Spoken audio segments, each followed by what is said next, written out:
The South Atlantic was eerily quiet on the afternoon of the 17th of December 1939. A German warship lay burned out on the muddy bottom of the River Plate estuary, its final explosions echoing over Montevideo harbour. This was the proud Admiral Graf Spee, one of Hitler's secretive pocket battleships, now scuttled by its own captain.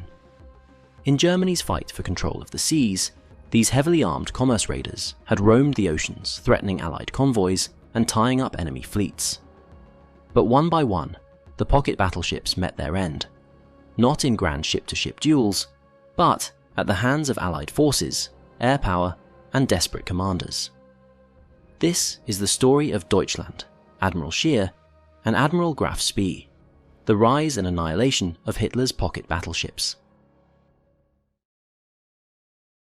The Deutschland-class vessels, Deutschland, Admiral Scheer, Admiral Graf Spee, were a bold attempt to pack maximum firepower and range into a treaty-limited hull. Officially, they were Panzerschiff armoured ships under the 10,000-ton Treaty of Versailles limit, though in reality, each ship displaced around 14,000 to 16,000 tons fully loaded. The Three Sisters were very similar in overall size. They measured about 610 feet in overall length, with only minor differences. For example, Graf Spee had a slightly higher full load displacement and beam compared to her sisters, but all shared the same basic lines. Every aspect of their design emphasized the commerce raiding role. Propulsion was entirely diesel, a rarity for warships of that era.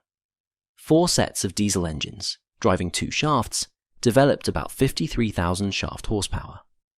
This gave them a top speed around 28 knots, not as fast as a destroyer, but swift enough to outrun any cruiser and escape most battleships. More importantly, their fuel-efficient diesels gave them an enormous range. On paper, each could steam roughly 10,000 nautical miles without refueling at moderate speed. In effect, these ships could sail from Europe to the South Atlantic or Indian Ocean and back without needing a base, a vital trait for lone raiders operating far from home ports. Armament was the Deutschland-class's main asset. Each ship carried 6 11-inch guns in 2 triple turrets, 1 turret forward and 1 aft. These guns could hurl shells comparable in weight to those on contemporary battleships or battlecruisers, far heavier than the 8-inch weapons on treaty cruisers of other navies. Supplementing this were 8 5.9-inch guns in single casemate mounts amidships, and several smaller anti-air guns of 3.5 inches in single mounts. 2 quadruple 21-inch torpedo tubes were mounted on the stern for close combat or finishing a crippled vessel. Armour was relatively light by battleship standards, but heavy for a cruiser of similar size. The side belts were about 80 mm on Deutschland and Scheer, and 100 mm on Graf Spee. Deck armour ranged from roughly 17 mm on the upper deck to 45 mm on the main armoured deck.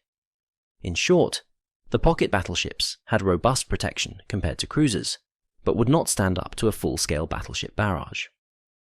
The design philosophy was clear. Give the ship enough armour to fight other cruisers, but not so much that speed or range would suffer. Visually and functionally, the ships bore some innovations. They were among the first to use extensive welding in the hull to save weight. Each ship carried 1 floatplane for reconnaissance, launched by an aft catapult. Strategically, these ships were designed to fill a gap in the German naval plan. With battleship construction banned by Versailles, the Reichsmarine, and later Kriegsmarine, needed a vessel that could threaten enemy trade routes while still slipping away from stronger ships.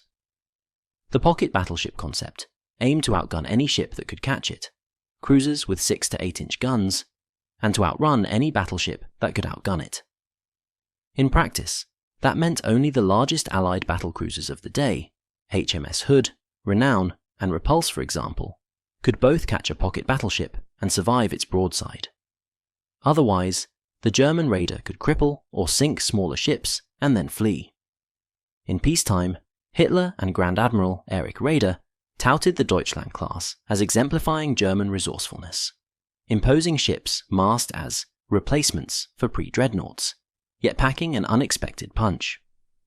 In summary, The Deutschland-class cruisers were powerful commerce raiders on paper. They packed heavy guns and had enormous endurance, at the cost of light armor and limited speed. They were built for the long-range hunt, to stalk Allied convoys, destroy merchantmen, and force the Royal Navy to chase them across the oceans. These capabilities would make them feared foes early in the war, but also left them increasingly isolated once Allied air and sea control grew.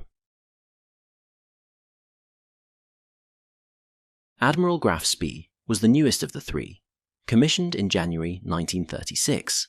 Named after Admiral Maximilian von Spee, she represented the peak of the design, slightly larger, with improved reinforced belt armor and a more reliable plant. In the tense months before war, Graf Spee trained in the Atlantic and participated in cruises to the Americas and Africa. When Germany mobilized for war in September 1939, Graf Spee was already positioned in the South Atlantic, poised to ambush Allied shipping.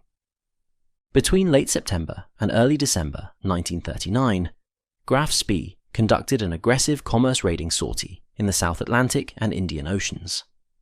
Over this period, she sank or captured 9 merchant ships, totaling about 50,000 tons total, including substantial cargoes of fuel and food bound for Britain. Her success forced the Royal Navy to detour convoys around the Cape of Good Hope and to dispatch hunting groups of cruisers into the South Atlantic.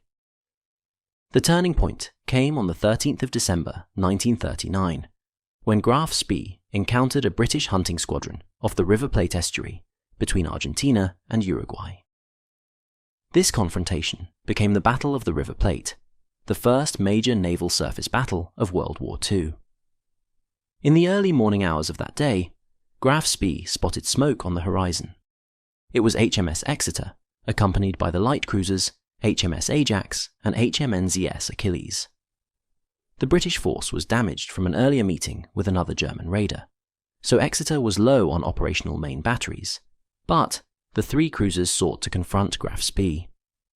Over the course of a running gun battle lasting several hours, the German ship scored significant hits on all 3 British cruisers, notably crippling Exeter.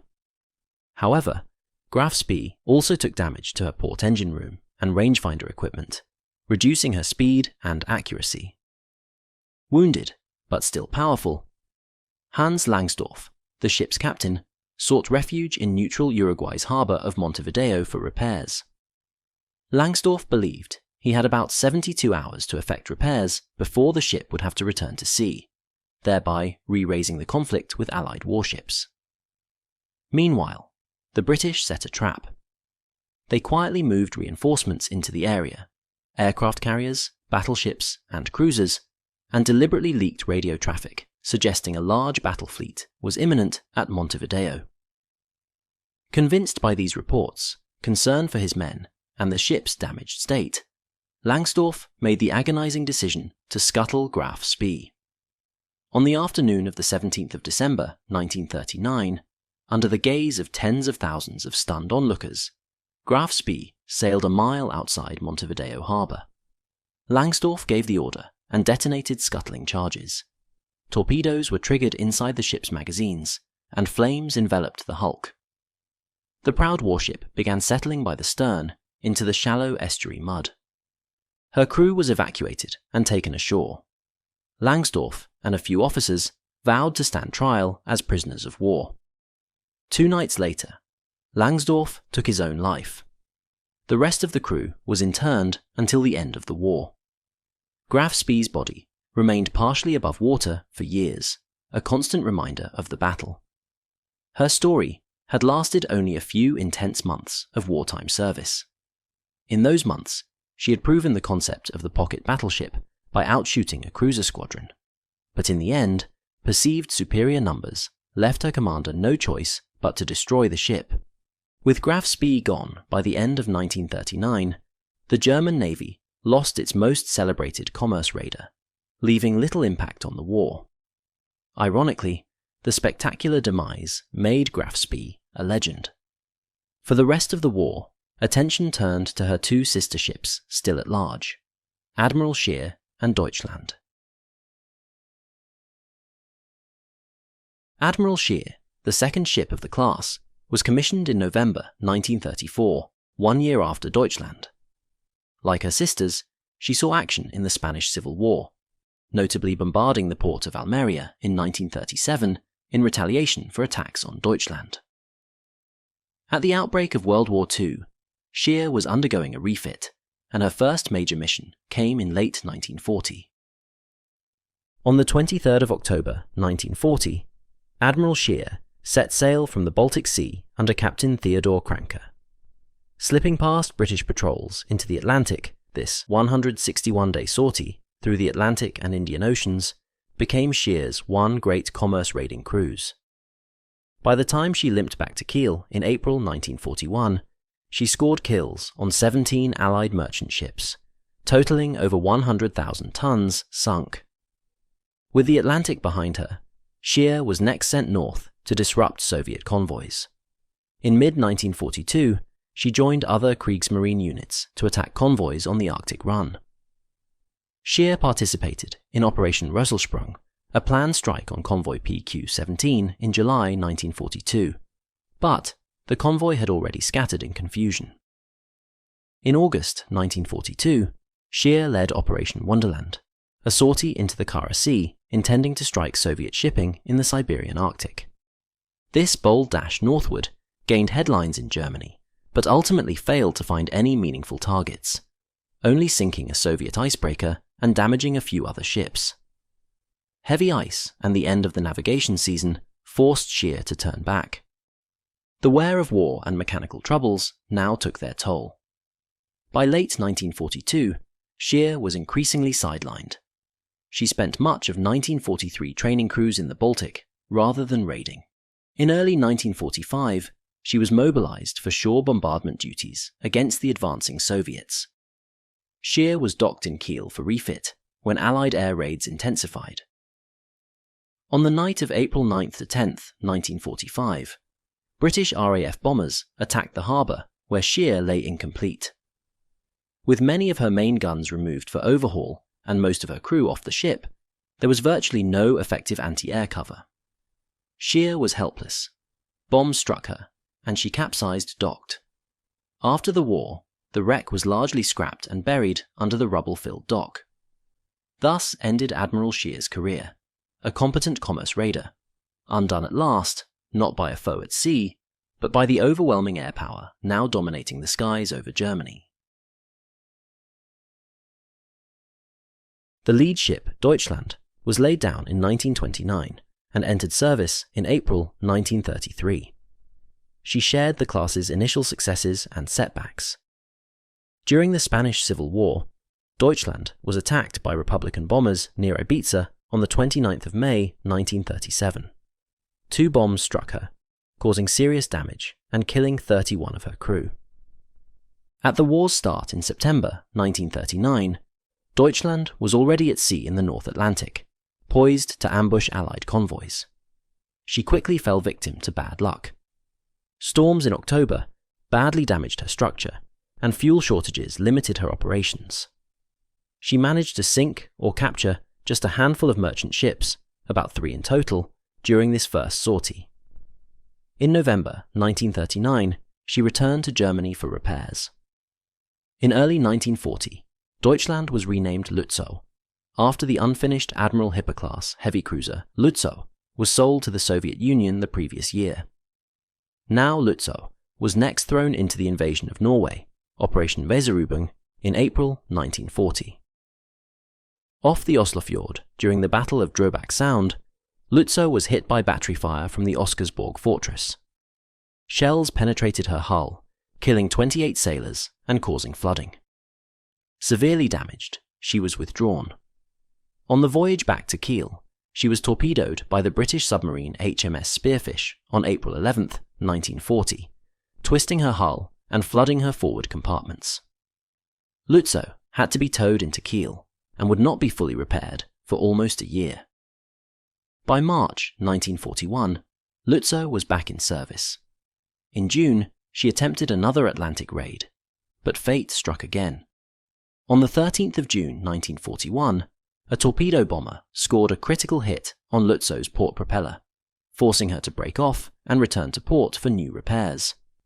Fully repaired by late 1941, Lützow was again sent north.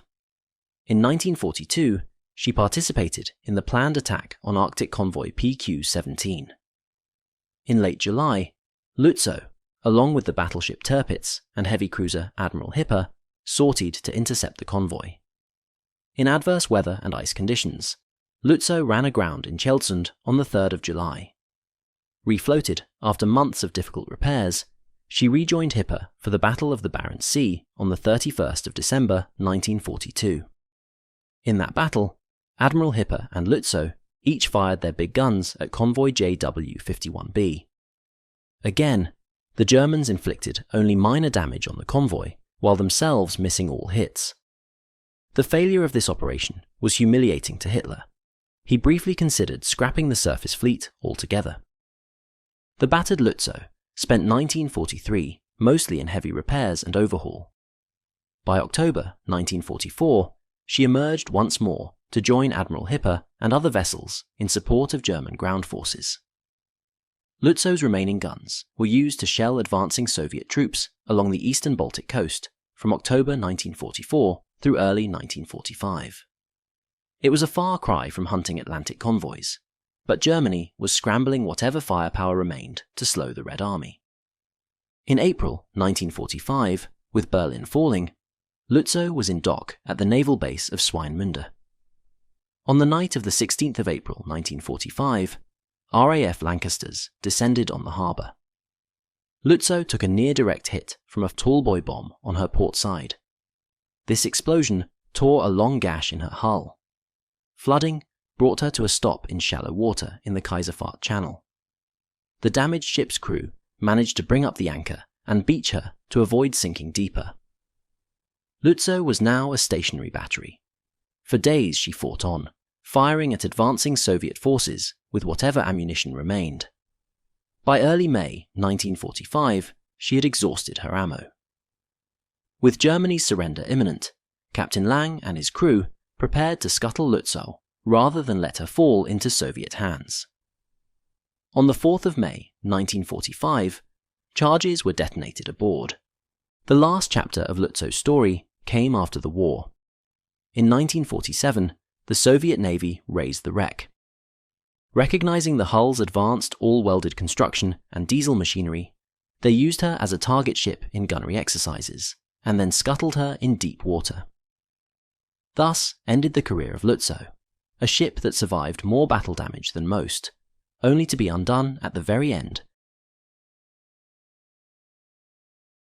The saga of the so-called pocket battleships ended in total defeat. Designed in the 1930s to wring out maximum combat power from treaty limits, these ships did indeed punch above their weight.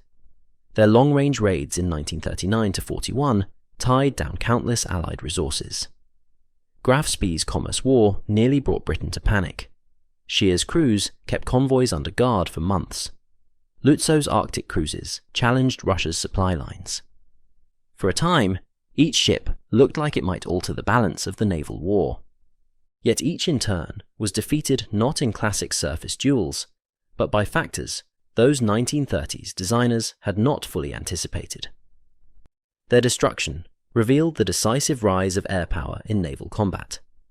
A single ocean-moving warship, however well armed, was no match for coordinated air attacks once the skies were dominated by Allied planes. Likewise, Allied convoy tactics and intelligence, code-breaking and deception meant that lone raiders could not slip safely between patrols. In that sense, the loss of Hitler's pocket battleships signaled a broader shift. The interwar idea of fast, independent raiders giving battle like mini-battleships was eclipsed by new realities. The advent of radar, aircraft carriers, long-range patrol aircraft, and effective anti-submarine escorts meant that commerce protection had become a multi-layered affair. Meanwhile, submarines and air power proved to be even more devastating commerce raiders, as Germany's U-boat campaign later showed. After World War II, no navy pursued the pocket battleship concept further. The world moved into the atomic age, carrier aviation, and guided missiles. the hybrid cruiser battleship was left behind, overtaken by the relentless pace of innovation.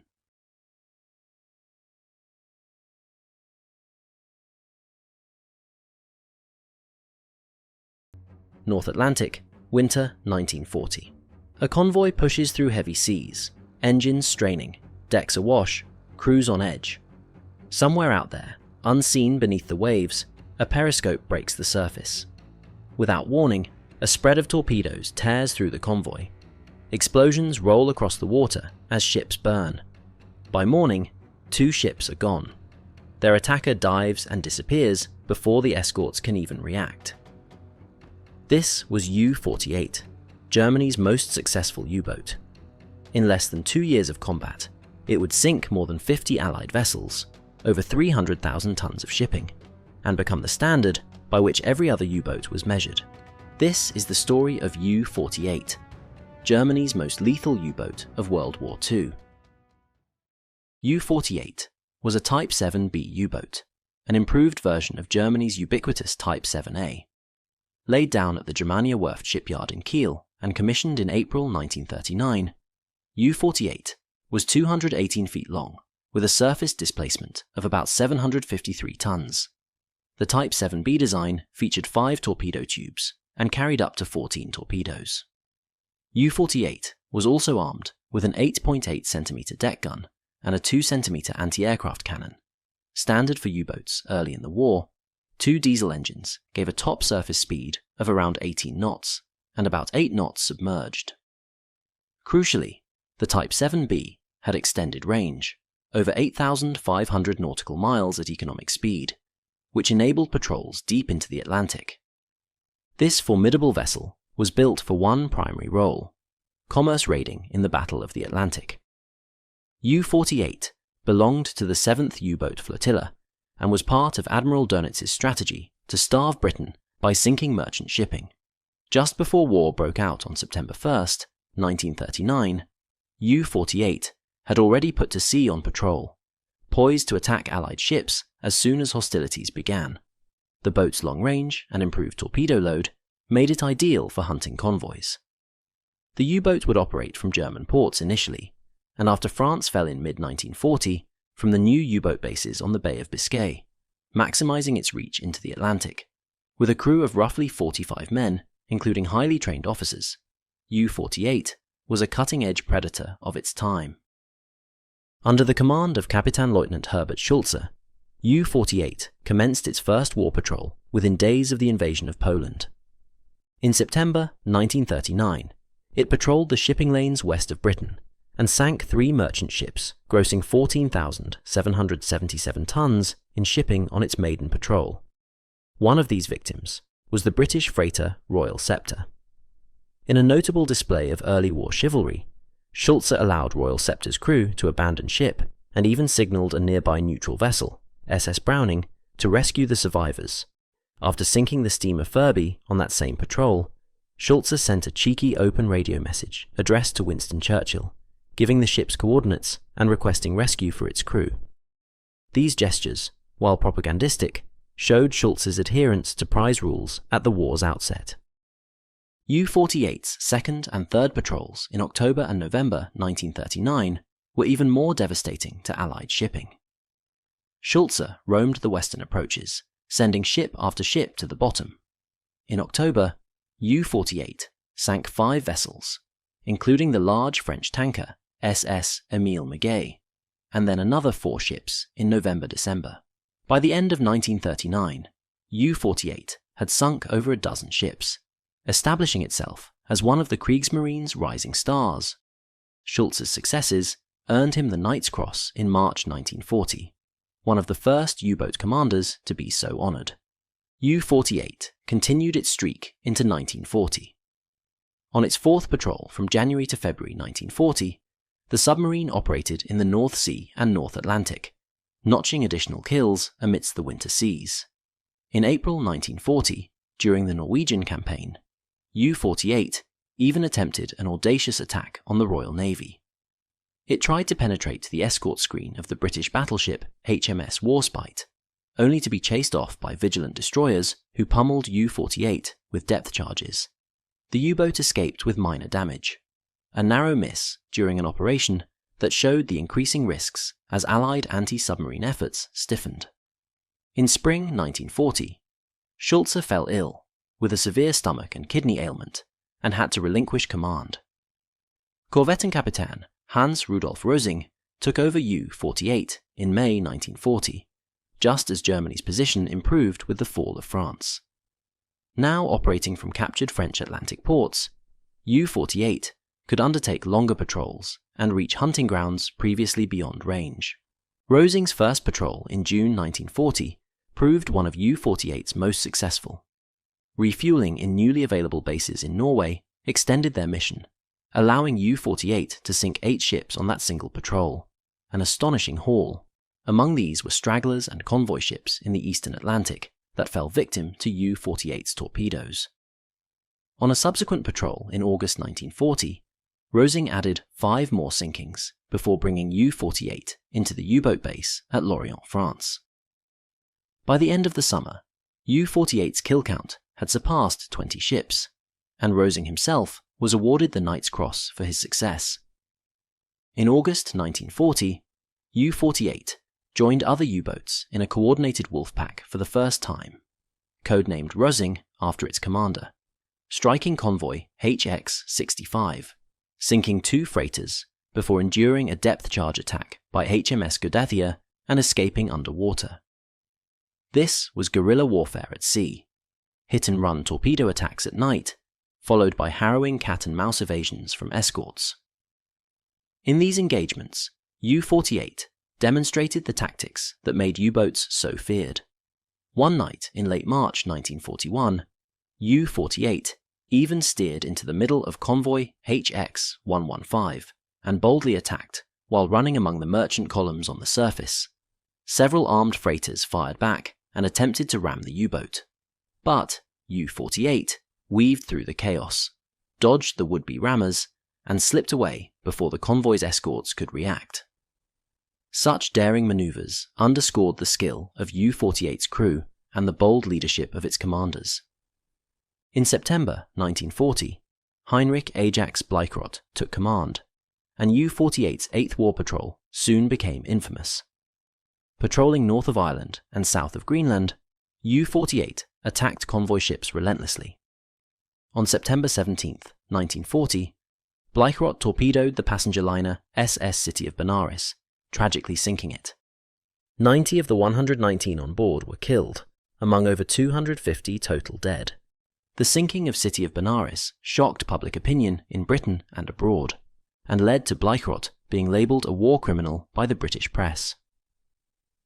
After the war, Blücher was indeed accused of a war crime for this sinking, though he was ultimately acquitted in 1946. The controversy has endured. The ship sailed in a convoy at night with no special markings. Regardless, the incident stands as a grim reminder of the human cost of the U-boat campaign. Notwithstanding the tragedy, U-48's 8th Patrol was devastatingly effective militarily.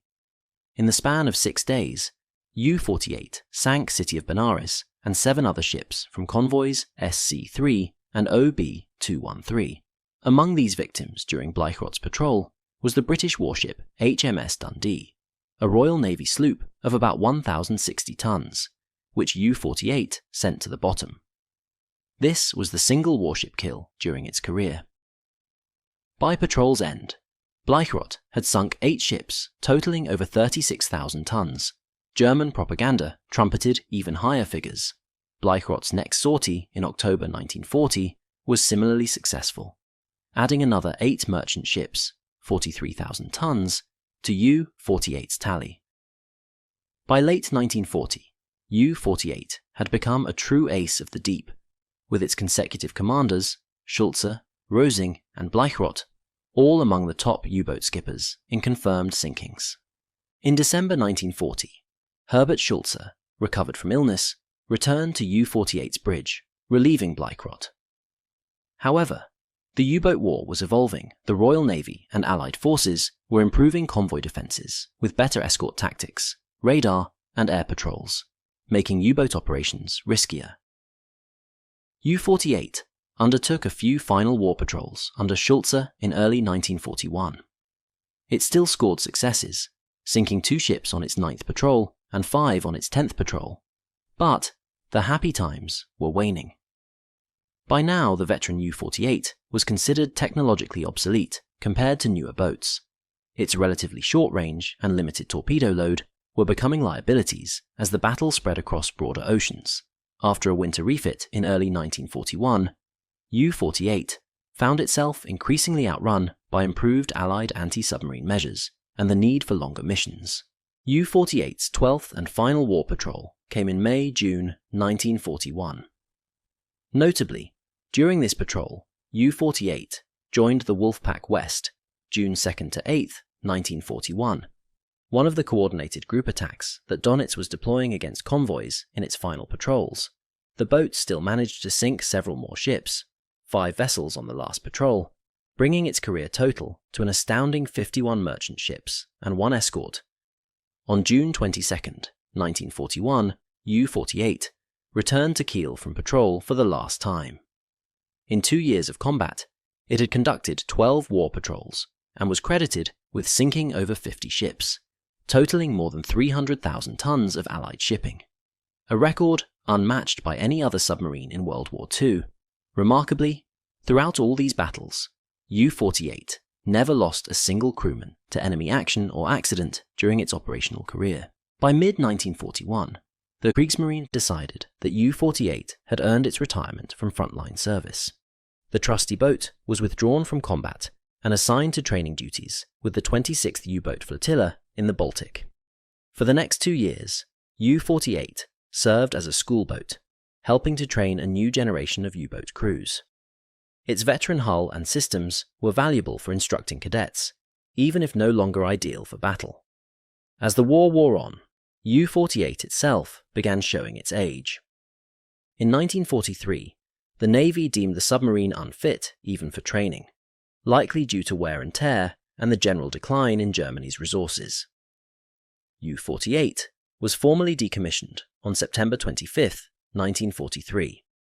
The boat was laid up at Neustadt in Holstein, on the Baltic coast of Germany, kept barely operational by only a skeleton maintenance crew. U-48 remained through the final years of the war, moored and silent while Allied bombs rained on the Third Reich.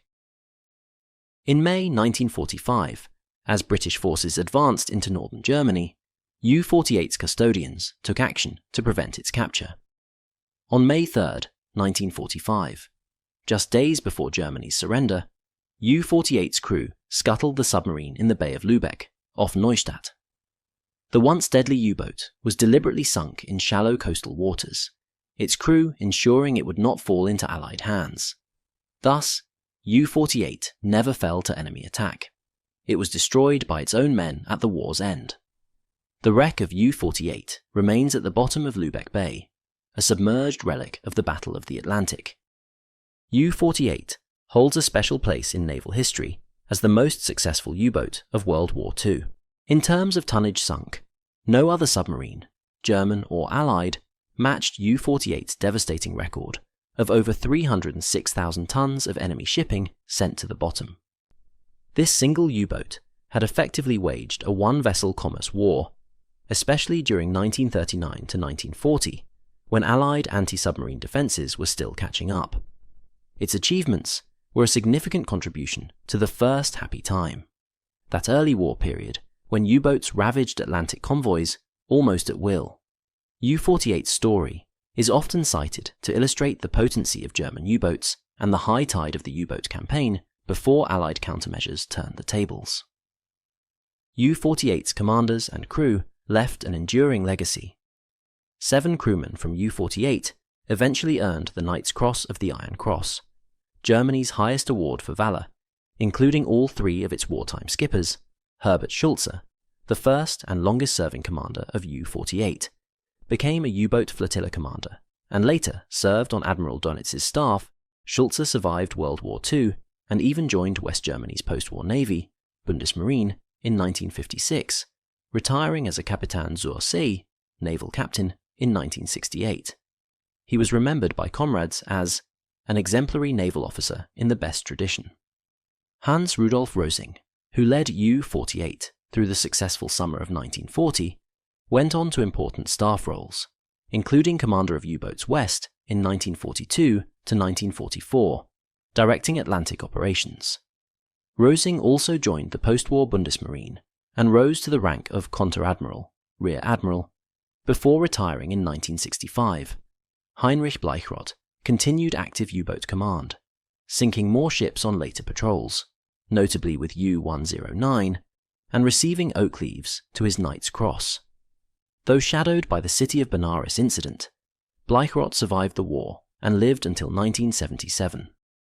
The careers of U-48's commanders after 1941 illustrate how highly regarded these men were. The boat effectively served as a proving ground for U-boat aces, who later took on senior roles. In all, the U-boat's 2-year rampage, from the opening of hostilities to mid-1941, encapsulates the arc of the U-boat war. Initial overwhelming success, the adaptation of Allied defences, and the eventual decline of the U-boat's dominance. While its hull rests quietly under Baltic waters, the legend of U-48 endures as a reminder of how one small vessel, skillfully captained, came to terrorize the Atlantic, becoming one of the deadliest vessels ever put to sea.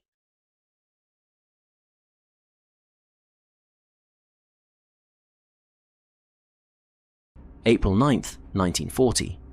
The dark, cold waters of the Oslofjord are pierced by the silhouettes of German warships gliding toward Norway's capital. Leading the flotilla is the brand new heavy cruiser, Blücher, bristling with guns and loaded with invasion troops. On shore, an antiquated coastal fortress stirs to life, its century-old cannons quietly training on the unwelcome guests. The Germans believe the Norwegian defences will be feeble, a grave miscalculation. Without warning, the night erupts in fire as the fortress's guns unleash devastation on the cruiser. In minutes, the new pride of Hitler's Kriegsmarine is burning and mortally wounded. Before dawn breaks, she will be on the fjord's floor, shattering Germany's hopes of a quick victory. This is the story of Blücher, the heavy cruiser sunk by a fort. Blücher was born from Germany's ambitious naval rearmament in the 1930s, a direct rebuke to the Treaty of Versailles. As the second of 5 Admiral Hipper-class heavy cruisers, she embodied the Kriegsmarine's resurgence. On paper, Blücher was to meet the 10,000-ton limit of the 1935 Anglo-German Naval Agreement, but, in reality, she far exceeded it, a treaty cruiser in name only. At full load, Blücher displaced about 18,500 tons and stretched 666 feet in length, making her a formidable presence. Her hull was clad in medium armour, up to 80mm belt and 50mm deck, enough to shrug off destroyer fire, though modest against battleship-caliber shells. Blücher's armament gave her a potent offensive punch. She carried a main battery of 8 203mm 8-inch guns in 4 twin turrets, 2 forward, 2 aft. These heavy guns could hurl high explosive shells over 30 kilometers, suitable for dueling enemy cruisers or bombarding shore targets. For anti-aircraft and secondary defense, Blücher bristled with a dozen 105mm dual-purpose guns, a dozen 37mm cannons, 8 20mm autocannons, and even a bank of torpedo tubes. 3 Arado 196 floatplanes were normally carried for reconnaissance and spotting gunfire, further extending her reach. In all, Blücher was a modern war machine, fast, well-armed, and built at enormous cost, nearly 86 million Reichsmarks, to herald Nazi Germany's naval ambitions. Yet for all her power, Blücher's design was also a product of haste and compromise. Germany's rush to rearm meant these cruisers were completed in the shadow of looming war. Blücher was laid down in August 1935 and launched in June 1937, but not commissioned until September 1939, just days after World War II began. She was named after Prussian Field Marshal Gebhard von Blücher, Napoleon's nemesis at Waterloo, a nod to German military tradition. With war underway, Blücher's role would be urgent and unforgiving. Her design made her ideal as a surface raider or task force flagship, combining speed and firepower to strike out across the seas. In the coming spring, however, this brand new cruiser would be sent not on a distant raid, but into the confined waters of a Norwegian fjord, a mission her builders likely never envisioned. In early 1940, Blücher was one of the Kriegsmarine's finest and newest ships, a symbol of naval pride that would soon face its fateful trial. Blücher's active career would prove shockingly short. After her commissioning in September 1939, the heavy cruiser spent the autumn and winter working up in the Baltic Sea, training her green crew and ironing out mechanical issues. By April 1940, Blücher was barely battle-tested. In fact, her final sea trials were only completed on April 5, 1940. Nonetheless, larger events were in motion. Germany was secretly preparing Operation Weserübung, the invasion of Denmark and Norway, and Blücher was called into action immediately. The brand new cruiser was selected as the flagship of Warship Group 5, the naval force assigned to seize Oslo, Norway's capital. It was a high honour and high-risk assignment for a ship so recently out of the shipyard. On the night of April 8, 1940, Blücher slipped out of Germany, bound for the Oslofjord, as the centrepiece of Group 5. Kapitän Heinrich Woldag commanded the ship, while on her bridge stood Konter-Admiral Oskar Kummetz, the group's overall commander. Crammed aboard Blücher were hundreds of army troops and key personnel for the invasion, including Major General Erwin Engelbrecht and other officers tasked with capturing Norway's king and government. This would be Blücher's first combat operation, essentially her maiden voyage in wartime. Alongside her sailed a powerful escort, the 14,000-ton pocket battleship Lützow, formerly Deutschland, the light cruiser Emden, 3 torpedo boats, and a flotilla of minesweepers and support ships. In all, Group 5 carried over 2,000 German troops intended for a surprise landing at Oslo. The plan was audacious: race up the 100-kilometre Oslofjord under cover of darkness, neutralize any coastal defences, and land shock troops to capture Oslo's key sites before dawn. As Blücher steamed northward into Norwegian waters, her crew went to action stations in the pre-dawn hours of April 9th. The operation's secrecy had been compromised slightly. Earlier that night, a lone Norwegian patrol boat had stumbled upon the invasion force. The little vessel, Pole 3, caught sight of Group 5 in the fog around 11 and bravely moved to challenge the intruders. Pole 3's captain, Leif Welding Olsen, managed to fire off warning flares and a shot before a German torpedo boat opened fire and rammed his ship. Welding Olsen was mortally wounded, the first Norwegian killed in World War II, but his flares alerted coastal observers to the incoming fleet. Now fully alerted, Norway's coastal batteries along the fjord prepared for action, even as Blücher and her consorts pressed on. Kummetz, aboard Blücher, ordered radio silence, and for his ships to ignore any warning shots, determined to maintain surprise. The stage was set for a deadly showdown in the narrowing channel ahead. In the early hours of April 9th, 1940, Blücher led her flotilla into the Drøbak Narrows, the choke point in the Oslofjord, guarded by Oscarsborg Fortress.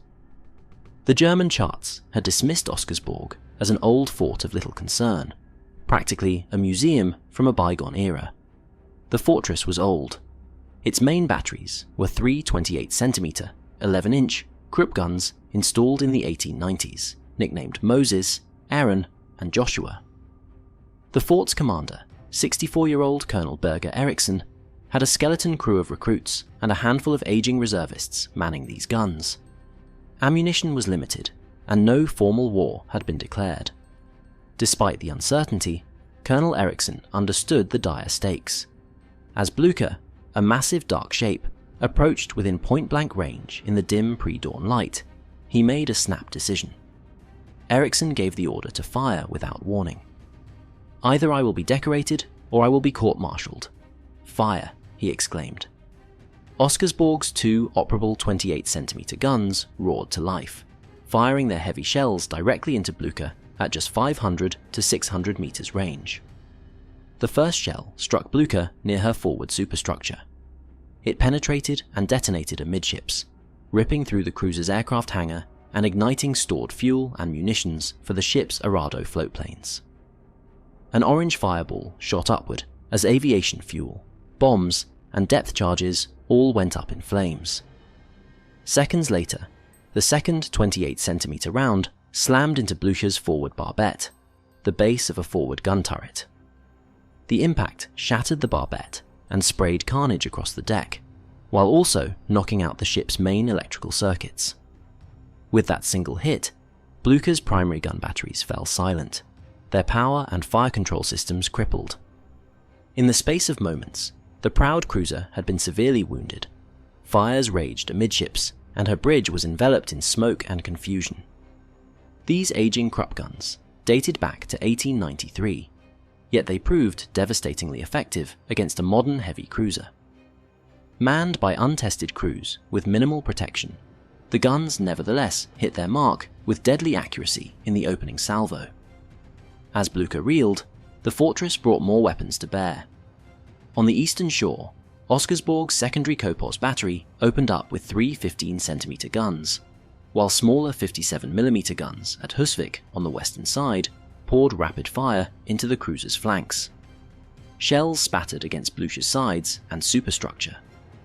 In these few frantic minutes, the ship was struck dozens of times, 13 hits from 15-centimeter shells and around 30 hits from the rapid-fire 57mm guns. Finally, Blücher's fate was sealed when 2 torpedoes from Oscarsborg's hidden torpedo battery struck her, delivering the final blow that brought the cruiser down.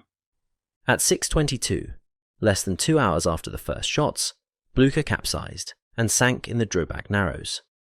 Her bow plunged beneath the fjord's surface, and the great ship slid to the bottom, coming to rest 90 meters down. The waters of Oslofjord, frigid and now coated with fuel oil, became a nightmare for the survivors.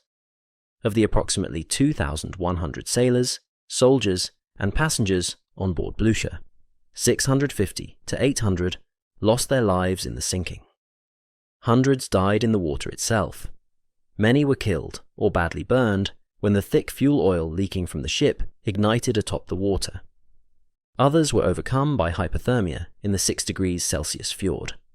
Still, a remarkable number survived.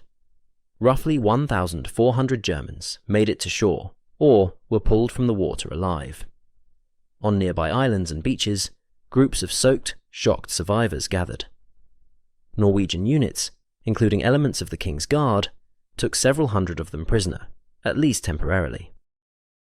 Blücher's high-profile passengers, General Engelbrecht, Admiral Kummetz, and others, also survived the ordeal, coming ashore among the throngs of stunned men. Due to the rapid collapse of Norwegian defences in the area later that day, most of these prisoners, including the Admiral and General, were effectively freed within hours and continued the advance toward Oslo. For the Germans, the loss of Blücher was an enormous shock, and it threw their invasion plan into disarray. With their flagship burning and sinking, the remaining ships of Group 5 aborted the direct assault on Oslo. The heavy cruiser, Lützow, and the others, unaware of the hidden torpedo battery, assumed Blücher had struck mines in the Narrows and immediately retreated downfjord out of range. Instead of barging through to the capital, they would have to put their troops ashore south of Oslo and advance over land. This crucial delay upended the German timetable. Oslo did not fall in the early morning as planned, but only later after ground fighting, by which time the key targets had slipped away. Thanks to Blücher's stand at Oscarsborg, King Haakon VII, the Norwegian royal family, the cabinet, and members of parliament all managed to evacuate Oslo in the nick of time. They fled north with Norway's national gold reserves in tow, denying the invaders their primary objective of a quick capitulation. In essence, a few antiquated guns and torpedoes at Oscarsborg Fortress, for one critical day, halted an entire German task force and altered the course of the campaign. The immediate aftermath saw the Germans react with furious reprisal. Later on April 9th, waves of Luftwaffe bombers and Stuka dive bombers descended upon Oscarsborg Fortress, pounding the old fortification for hours. By then, however, the fortress had done its duty. Colonel Eriksson and his outgunned garrison had slain a giant at the fjord's doorstep and bought Norway precious time. The Battle of Drøbak Sound, the Oslofjord ambush, thus ended as a stunning Norwegian defensive victory. It marked one of World War II's first great naval surprises, shattering the invincibility of Germany's seaborne invasion force at the very outset of the campaign. The sinking of Blücher had consequences far beyond the loss of a single ship. It was the decisive event that delayed the fall of Oslo and gave King Haakon VII, the royal family, and the Norwegian government the vital hours needed to escape north with the nation's gold reserves. Unlike Denmark, which capitulated the same day, Norway's leaders remained free, enabling organized resistance at home and a government in exile abroad. For Germany, the disaster was an unexpected humiliation. Blücher had been one of the newest and most modern ships in the Kriegsmarine, yet she had been destroyed within minutes by antiquated coastal guns and decades-old torpedoes. The wreck in Oslofjord became an immediate warning to the German Navy about the dangers of underestimating fixed defences and the risks of forcing narrow waters. The Luftwaffe's retaliatory bombardment of Oscarsborg Fortress later that day destroyed many of its guns, but the damage to the invasion timetable had already been done. For the Germans, it was a painful reminder of the price of haste. For the Norwegians, the destruction of Blücher quickly assumed a symbolic role, proof that even a small, undermanned fortress could strike a decisive blow. Though Norway would ultimately be occupied, the memory of that morning at Drøbak Sound became a symbol of resistance and a source of pride in an otherwise dark campaign.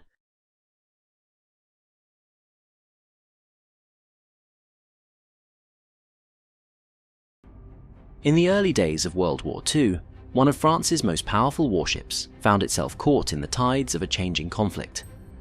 The battleship Richelieu, brand new and not yet fully trialled, was forced to flee her homeland as France fell in 1940. Over the next few years, this formidable vessel would serve under two flags, endure attacks by former allies, and later return to fight alongside them. From a rushed completion and dramatic escape to a rebirth in an American shipyard and deployments across multiple oceans, Richelieu's saga is one of survival and adaptation. This is the story of France's last great battleship and her legacy as a symbol of French naval resilience. The birth of Richelieu's design can be traced to a naval race in the mid-1930s. When Italy announced construction of new Littorio-class battleships with 380mm 15-inch guns, France answered with a design of its own. French naval architects drew inspiration from the earlier Dunkirk class, but planned a larger, more powerful ship that still met treaty limits. The result was a fast battleship armed with massive guns and innovative weight-saving features. Originally, 4 ships of the Richelieu class were planned, but only Richelieu and one sister ship, Jean Bart, were laid down. The remaining 2 were cancelled by the outbreak of war. Richelieu's most distinctive feature was the placement of all her main guns forward. She carried 8 380mm 15-inch guns in 2 quadruple turrets, both mounted ahead of the superstructure in a superfiring pair. This unusual all-forward arrangement shortened the armoured length of the hull and allowed more weight to be allocated to protection and machinery. Each massive turret was essentially 2 twin gun mounts side by side, a configuration intended to prevent a single hit from disabling the entire battery.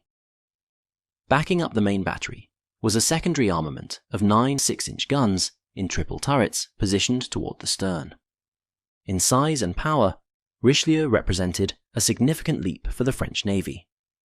The ship was 813 feet in overall length, with a beam of 108 feet, making her the largest warship France had built up to that time. She displaced over 43,000 tons at full load. 4 steam turbines, supplied by 6 boilers, produced around 155,000 shaft horsepower, driving Richelieu to a top speed of 32 knots, fast for a battleship and comparable to the best of her contemporaries.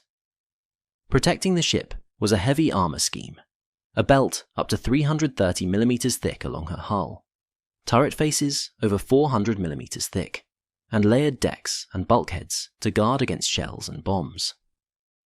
Richelieu's anti-aircraft defences reflected pre-war expectations.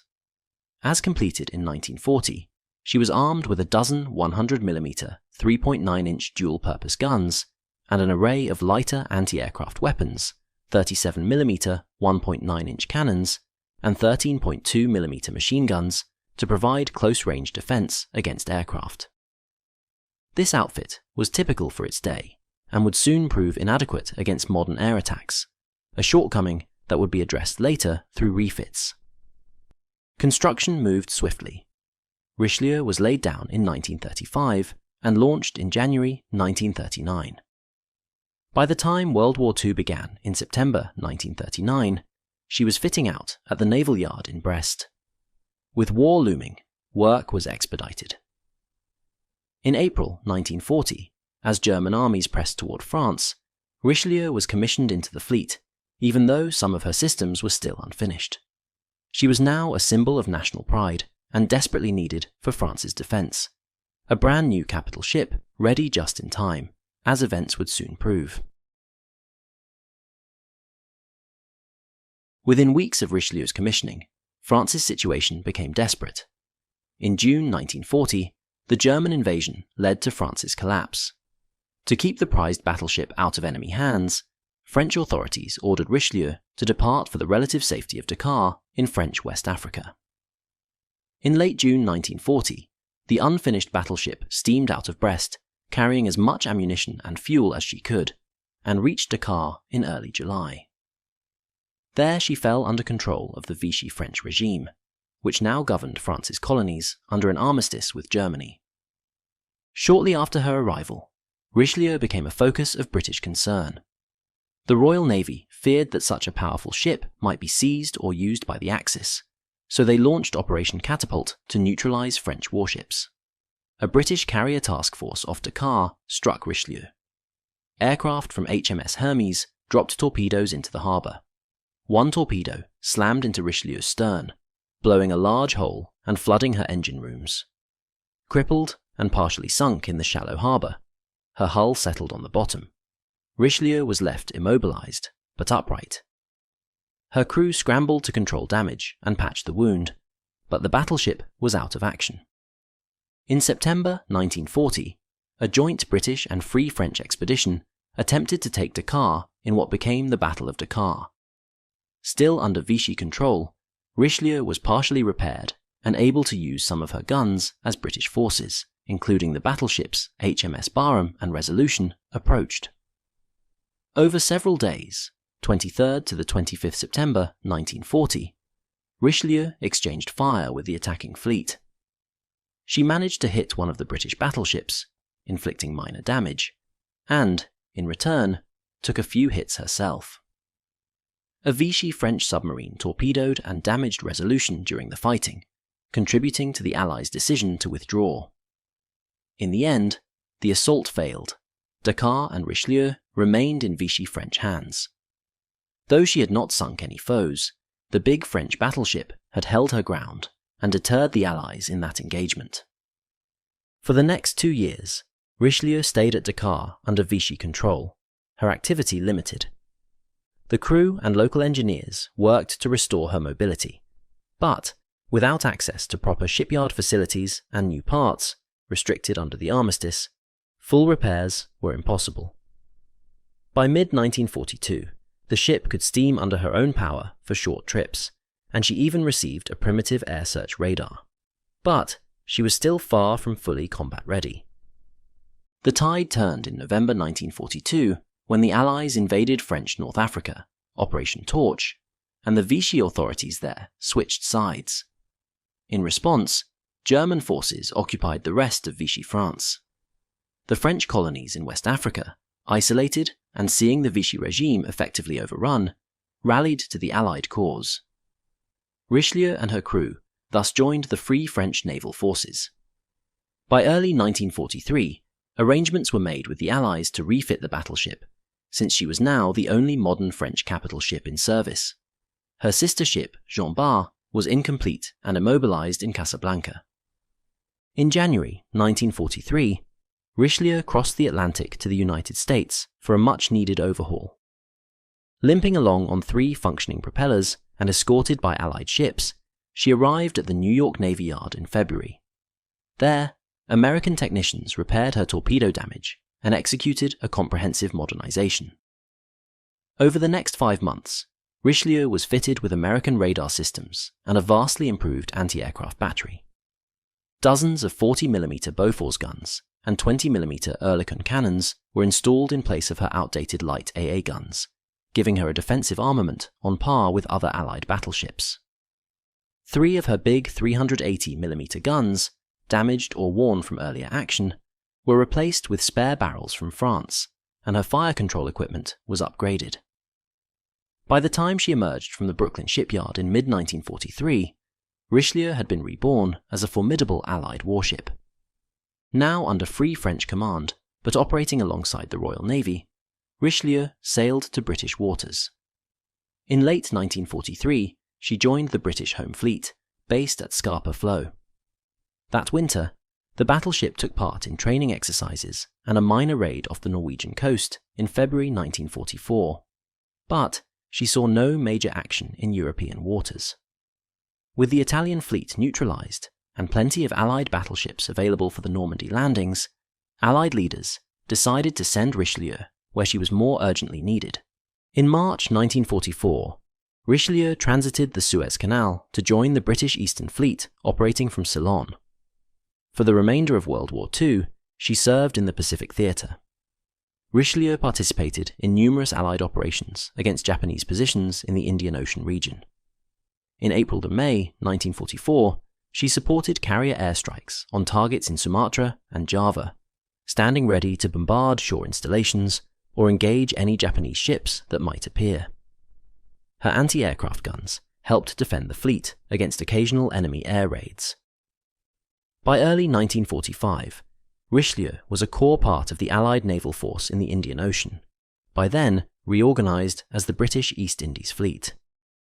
She bombarded Japanese-held coastal bases, for example, firing her big guns during bombardments of Sabang and the Nicobar Islands, and provided naval gunfire support for Allied amphibious landings in Burma and Malaya. Richelieu's final wartime operations came as the conflict drew to a close. In May 1945, she was deployed in an attempt to intercept a fleeing Japanese cruiser near Singapore, but the enemy ship was sunk by other Allied units before Richelieu could engage. In August 1945, Japan surrendered, and Richelieu was then sent to help re-establish Allied control in Southeast Asia. On the way, she struck a naval mine that caused minor damage, but Richelieu continued and sailed into Singapore in September 1945 with the Liberation Fleet, a proud representative of France among the victorious Allies. Soon after, the battleship carried French troops back to Indochina, where she served as a floating headquarters and support vessel for the initial post-war French efforts to reclaim the colony. Her secondary guns even fired in support of ground forces during brief clashes in late 1945, likely the last time her guns were used in hostilities. By the end of 1945, Richelieu had fulfilled the mission that began with her escape in 1940. She had returned to the fight and contributed to the Allied victory. The war over, she was ordered home to France, arriving in early 1946 after an eventful and arduous 5-year career. In 1946, Richelieu underwent maintenance and minor upgrades in France to repair wear from the war. Though modern by French standards, the battleship was already somewhat dated in the new era. The French Navy, now rebuilding, faced budget constraints and shifting strategic priorities, with aircraft carriers and newer technologies on the horizon. Plans to extensively modernize Richelieu were quickly deemed impractical. In 1950-51, she underwent a final overhaul to refurbish her engines and replace worn-out gun barrels. But any idea of a full modernization, with new radar or missile weaponry, was abandoned. Instead, the Navy focused resources on completing her sister, Jean Bart, and on other needs. Richelieu nevertheless continued to serve France proudly in the immediate post-war years. She became the flagship of a training and readiness squadron, participating in goodwill visits and naval exercises. In 1947 and 1948, the battleship carried out training cruises to French colonies and ports abroad, showing the flag and allowing fresh crews to gain experience on a capital ship. These peacetime operations were a far cry from wartime battles, but they underscored France's attempt to return as a naval power. By the early 1950s, however, it was clear that the era of the battleship was ending.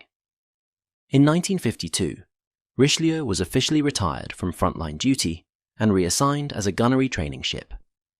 Stationed in Toulon and later Brest, she spent her final active years as a floating classroom for naval artillery officers and seamen. Her big guns were occasionally fired for practice, but mostly she was used to instruct sailors in weapons handling and naval procedures. In a symbolic moment, Richelieu and the newly completed Jean Bart sailed together in January 1956, the only time France's two post-war battleships were at sea side by side. Soon after, Richelieu's seagoing career ended for good.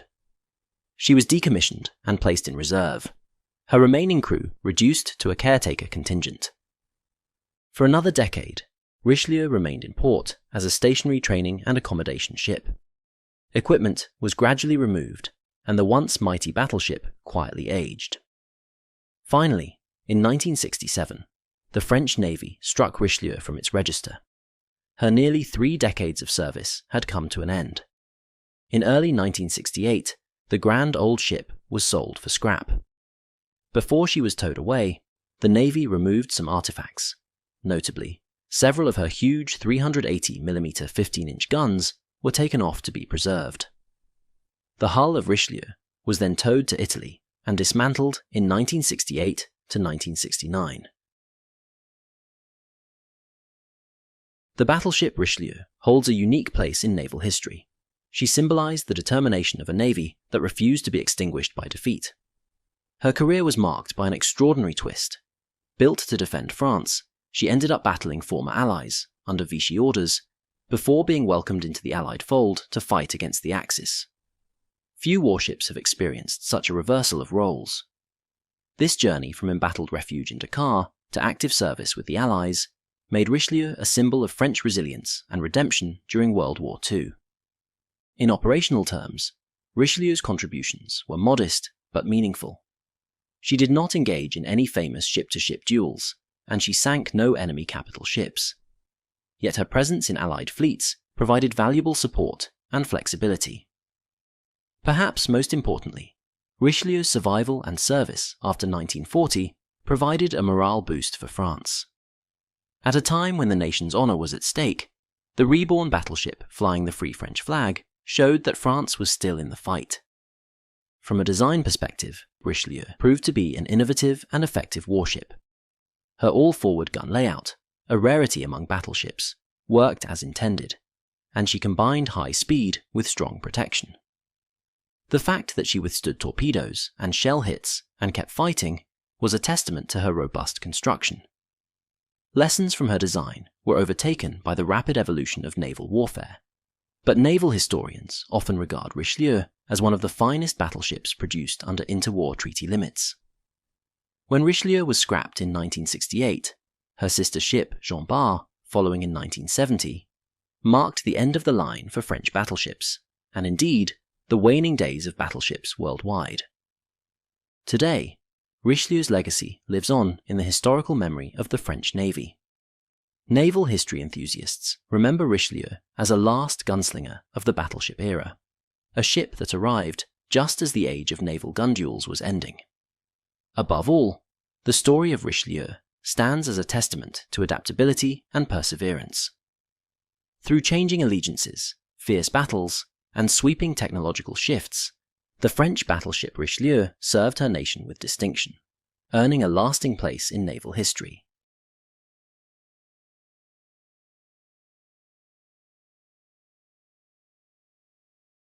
December 7th, 1941. A single Japanese bomb punches through the forward deck of USS Arizona and disappears into her magazines.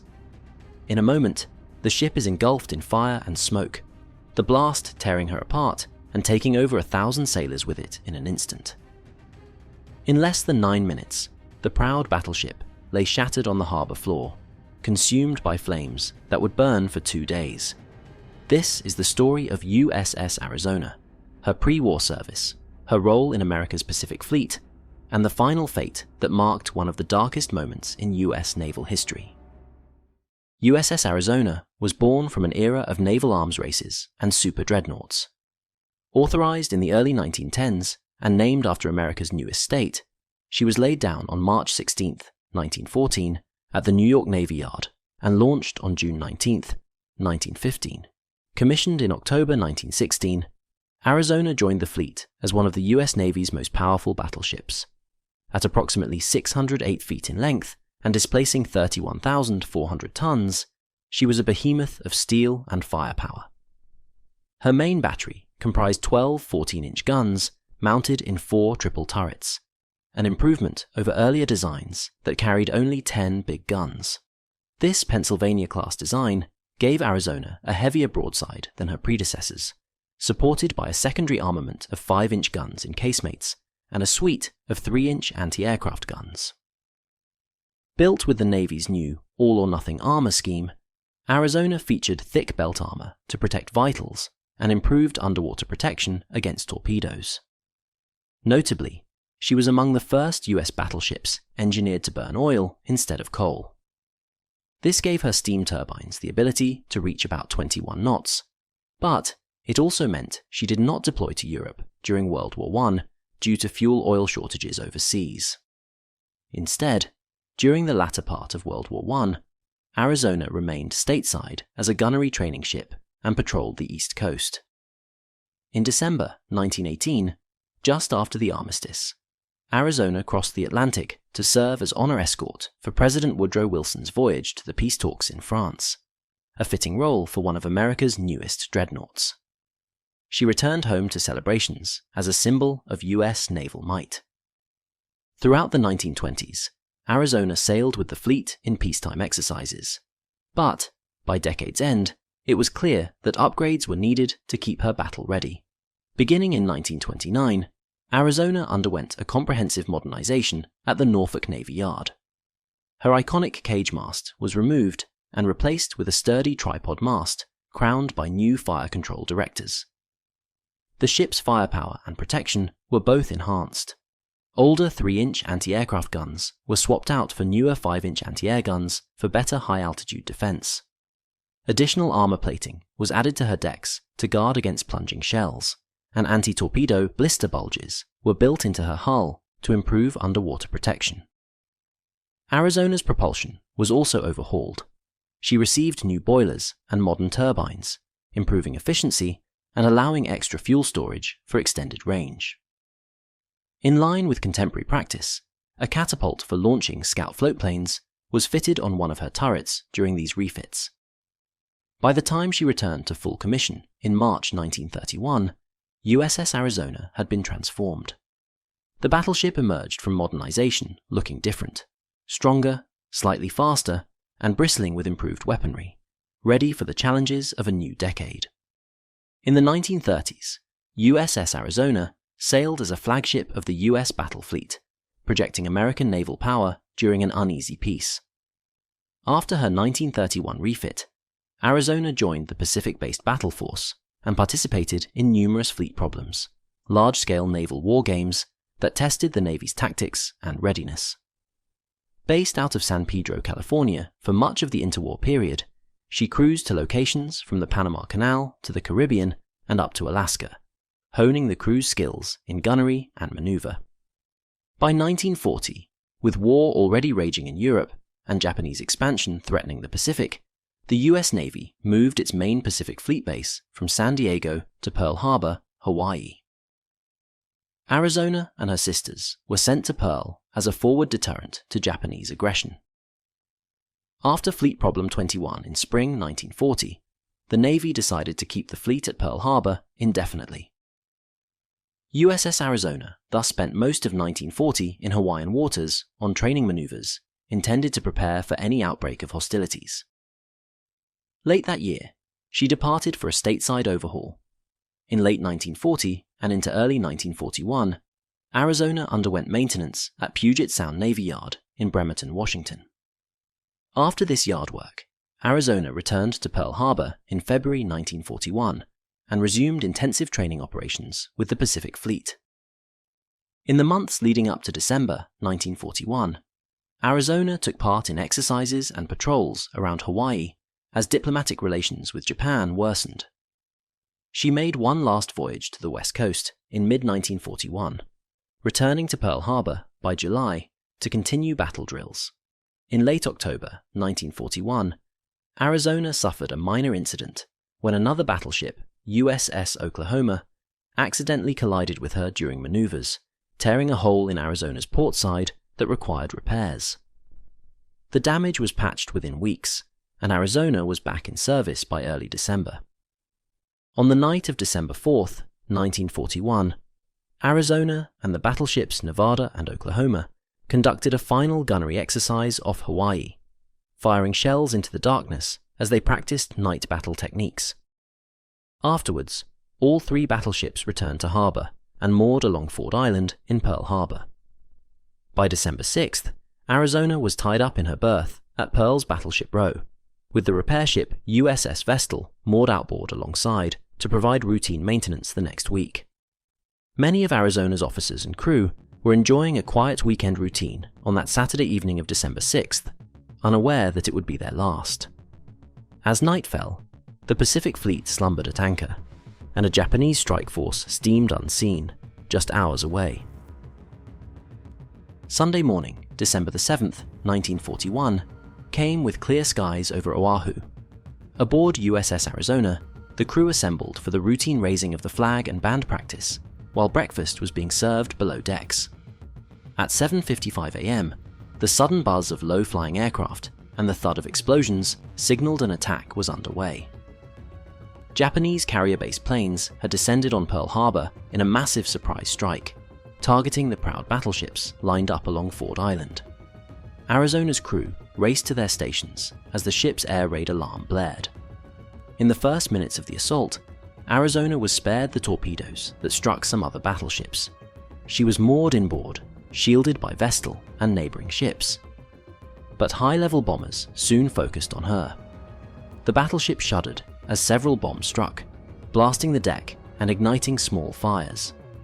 According to later reports, as many as 4 or more bombs may have hit Arizona or exploded near her. The critical blow came at approximately 8:10 a.m., when a Japanese bomber released an armor-piercing bomb from high altitude. The 800-kilogram projectile pierced Arizona's deck near turret number 2 and plunged deep into the ship's interior. It detonated in a storage area that held black powder charges for Arizona's floatplane catapult, and the resulting flames leapt to the adjacent main powder magazine for the forward 14-inch gun turrets. In the next instant, Arizona was torn apart by an earth-shaking explosion as her forward ammunition magazines erupted in a fireball. Witnesses recall a blinding flash and a column of orange-black smoke mushrooming above the ship. The explosion was so violent, it blew out sections of the hull and vented through the decks, breaking the ship's back. A US Navy report noted that the forward part of Arizona was utterly destroyed, and a tremendous fire engulfed the wreck, fed by thousands of gallons of fuel oil that poured into the flames. Burning debris rained down on nearby ships and the shore of Ford Island as Arizona sank to the harbor bottom in a matter of minutes. The human cost aboard Arizona was devastating. The battleship had over 1,500 officers and sailors on board that morning, including Rear Admiral Isaac C. Kidd, commander of Battleship Division 1, and Captain Franklin Van Valkenburg, Arizona's commanding officer. Both men were on the bridge directing the defense when the magazine blew. They, along with most of the men in the forward half of the ship, were killed instantly. Admiral Kidd and Captain Van Valkenburg would later receive the Medal of Honor posthumously for their bravery, as did Lieutenant Commander Samuel Fuqua, Arizona's damage control officer, who survived and led efforts to fight the fire and evacuate survivors. Of Arizona's crew, only a fraction survived the inferno. out of roughly 1,400 personnel on board at the time, a staggering 1,177 perished in the blast and ensuing fires. This single awful moment accounted for about half of all American casualties at Pearl Harbor that day. The ship's forward sections were completely wrecked, and fires continued to rage aboard Arizona for 2 days after the attack, smouldering amid the twisted steel of the once mighty battleship. By late morning on December 7th, Arizona was a burning hulk, her shattered hull resting on the shallow harbor floor with only her masts and aft superstructure protruding above the water. Along Battleship Row, the attack left carnage in its wake. Oklahoma had capsized, West Virginia and others were sunk or heavily damaged, but Arizona's destruction was uniquely catastrophic. In less than 15 minutes of fury, USS Arizona had been lost, going down in history as the most tragic victim of the Pearl Harbor assault. In the days and weeks following the attack, the Navy grappled with the enormity of Arizona's loss. Rescue crews converged on the still smouldering wreck to search for survivors, but there were few to be found. Shockingly, some crewmen had survived in isolated compartments in the aft section of the ship, and they were evacuated. For most, however, there was little hope. Ultimately, the remains of over 900 officers and sailors could not be recovered and were left entombed within the sunken hull of Arizona, a decision made after exhaustive rescue attempts proved futile. The ship was formally placed out of commission on December 29, 1941. In early 1942, Navy divers assessed the wreck and concluded that Arizona was damaged beyond repair, a total constructive loss. Unlike some of the other battleships sunk on December 7th, Arizona would never be raised to fight again.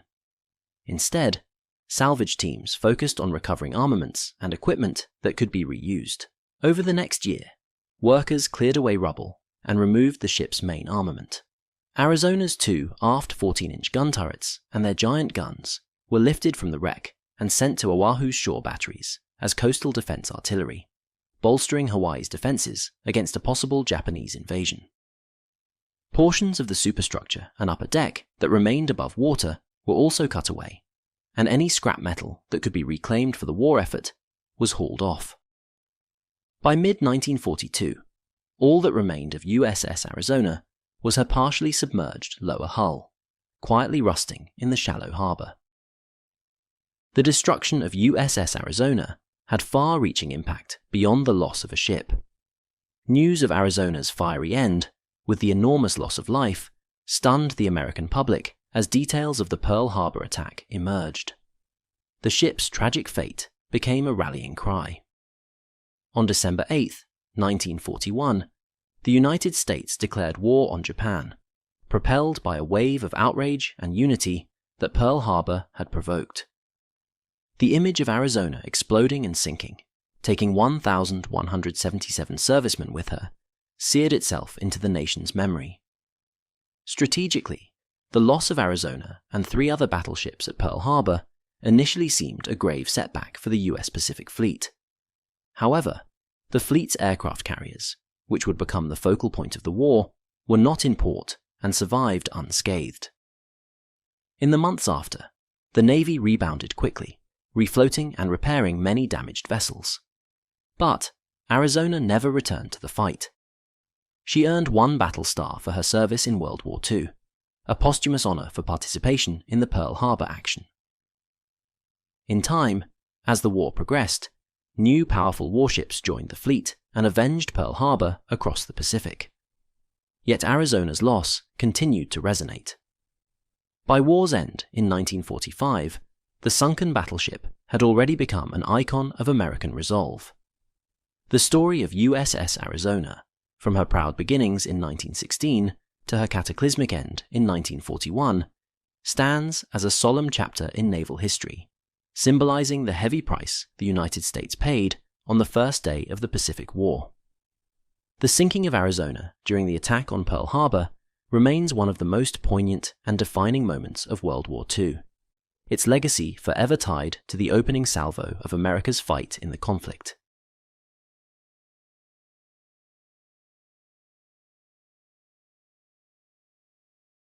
the Imperial Japanese Navy aircraft carrier, Kaga, once among Japan's most powerful warships, is about to face her ultimate test.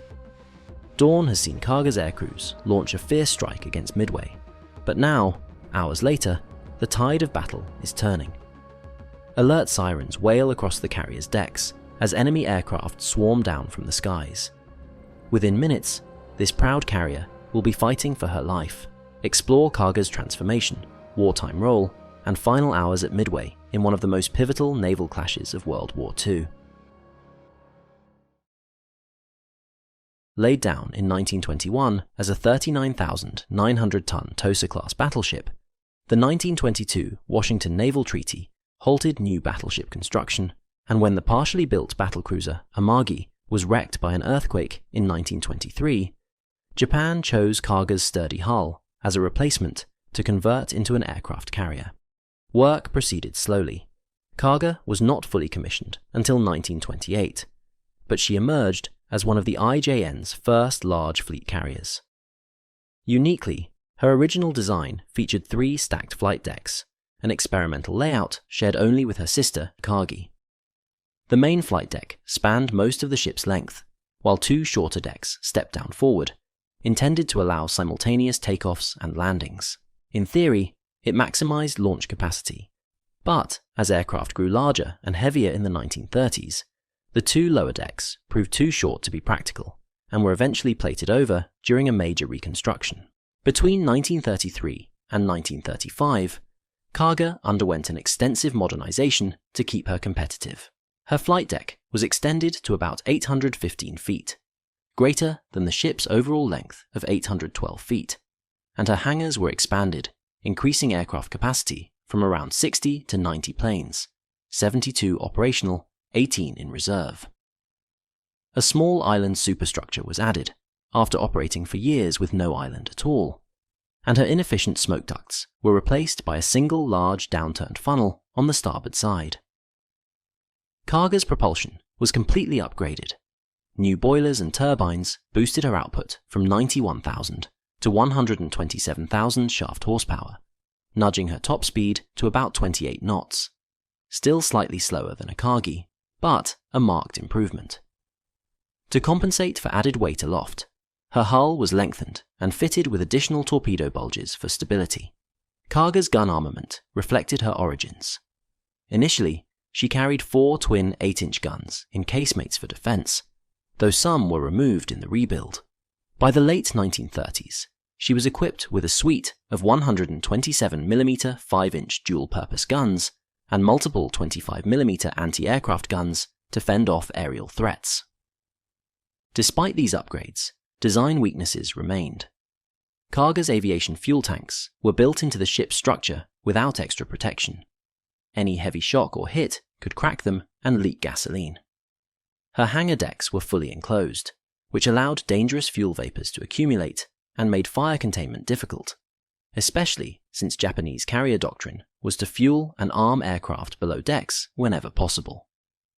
Her wooden flight and hangar decks lacked armor plating, and her fire suppression systems were essentially redundant. In short, a single bomb hit in the wrong spot could unleash an uncontrollable inferno. These flaws, not corrected in her rebuild, would later prove fateful. Yet on the eve of the Pacific War, Kaga was still a formidable warship, a 38,000-ton giant carrying the Emperor's sword far across the seas. Kaga's early career helped pioneer Japan's naval air power. In 1932, her aircraft saw combat in the Shanghai Incident, providing air support to Japanese troops in China. Throughout the late 1930s, Kaga participated in the Second Sino-Japanese War, launching strikes against Chinese targets and refining carrier tactics. By 1941, she formed part of the IJN's elite First Air Fleet, the Kido Butai. On December 7, 1941, Kaga took part in the surprise attack on Pearl Harbor. In the pre-dawn hours, her decks thundered as Kaga sent off part of the first wave of 183 planes bound for Oahu. Kaga's aviators claimed hits on multiple US battleships, including Arizona, Oklahoma, and Nevada, and strafed airfields across the island. The attack was a staggering success that crippled the US Pacific Fleet and announced the dawn of carrier warfare. After recovering her aircraft, Kaga returned safely to Japanese waters, her crew elated and confident. In the months that followed, Kaga ranged across the Pacific as Japan's offensive rolled on. In January 1942, she supported the invasion of Rabaul in the Bismarck Archipelago. The next month, Kaga's air group joined a massive carrier raid on Darwin, Australia, where Japanese bombers sank ships and wrecked port facilities on February 19, 1942. As Japanese forces advanced into the Dutch East Indies, Kaga's planes struck targets in Java and assisted in destroying Allied naval units attempting to escape. However, operating at such frenetic pace took its toll. In early February 1942, while maneuvering through the shallow waters off Palau, Kaga ran aground on an uncharted reef, damaging her hull. She carried this damage during the strikes on Darwin and continued operations through the Java campaign despite the damage, but by March, the carrier was sent back to Japan for repairs. This forced Kaga to miss the April 1942 Indian Ocean raid, where her sister ships struck British bases, a rare absence that kept her out of that victory. By late May 1942, repairs were complete, and Kaga rejoined Admiral Nagumo's carrier task force for Japan's next bold operation, the strike on Midway Atoll. Kaga had thus far been a cornerstone of Japan's string of triumphs, from Pearl Harbor to the East Indies. Now she steamed east once more, part of a 4-carrier flotilla, with Akagi, Soryu, Hiryu, aiming to deliver a decisive blow to the United States Navy. Unbeknownst to her crew, however, the Americans had intercepted Japan's plans. As Kaga headed toward Midway, the US Pacific Fleet quietly lay in wait, setting the stage for a climactic confrontation. In the early hours of June 4, 1942, Kaga and 3 other Japanese carriers reached their launch point northwest of Midway. Before dawn, the order was given to strike. Kaga's flight deck came alive with activity as she launched a portion of the first wave attack on Midway Atoll. Dozens of her bombers and fighters joined those from Akagi, Soryu, and Hiryu in swooping over Midway's airfields at sunrise, bombing runways and installations in an effort to crush the island's defenses. By 7 a.m., as Kaga's first wave planes returned, reports indicated that Midway's airstrips were cratered but not completely neutralized. The Japanese carriers began preparing a second strike. Below decks, Kaga's ordnance crews hurriedly rearmed and refueled aircraft for another attack on the island, and potentially to arm for an anti-ship strike if any American fleet was spotted. This resulted in Kaga's hangars and flight deck being cluttered with torpedoes, bombs, and fueled aircraft, creating a highly volatile situation. As the Japanese focused on turnaround operations, Midway's own defenders struck back. Between 7:10 and 8:30, waves of Midway-based American aircraft, Marine Corps Dauntless dive bombers, Army B-17s, and Navy torpedo planes made desperate attacks on Nagumo's carrier formation. Kaga and her companions went to full evasive action, twisting at high speed and throwing up intense anti-aircraft fire. Kaga's gunners joined with those on other ships, filling the sky with flak bursts. Fortunately for the Japanese, these piecemeal raids were uncoordinated and largely ineffective. Bombs from high-flying B-17s fell wide of their marks, and ill-fated torpedo runs by antiquated American planes were defeated by aggressive maneuvering. Not a single hit was scored on Kaga or the other carriers during these initial attacks. The threat, however, kept Nagumo's forces on the defensive and delayed the launch of their own counterstrike. By 9 a.m., with the Midway air attacks repelled, Kaga's deck crews were nearly ready to launch a refreshed strike force. The atmosphere was tense, but cautiously optimistic. The carriers had endured the morning's scares and were about to hit back. At that moment, lookouts spotted new attackers incoming. Around 9:20, American carrier-based TBD Devastator torpedo bombers from USS Hornet and Enterprise, soon followed by Yorktown Squadron, were sighted skimming low over the waves. These slow-moving torpedo planes pressed in towards Kaga's task force from multiple directions. Immediately, Kaga's bridge shouted orders for hard turns. The carrier heeled over in a sharp zigzag as her helmsman and those of the other ships tried to comb the torpedo tracks. Meanwhile, Japan's combat air patrol of Zero fighters pounced at wave-top height. The Zeros roared in to intercept the Devastators, chewing into them with cannon and machine gun fire. One by one, the American torpedo planes were shot down or forced into the sea, many never managing to release their torpedoes. Kaga evaded the few torpedoes that did get dropped. Not a single one struck home. To the Japanese crews, it looked as if they had narrowly escaped disaster by skill and daring. But this frantic low-altitude melee had an unintended consequence. The defending Zero fighters were drawn far out of position, chasing kills near the ocean surface while leaving the skies above the fleet virtually unguarded. At 10:25, disaster came screaming down from those unguarded skies. Nearly 36 US Navy SBD Dauntless dive bombers from USS Enterprise CV-6 and Yorktown CV-5 suddenly appeared high above Kaga's formation. Exploiting the distraction of the torpedo attack, they had approached unseen and now dove almost vertically out of the sun.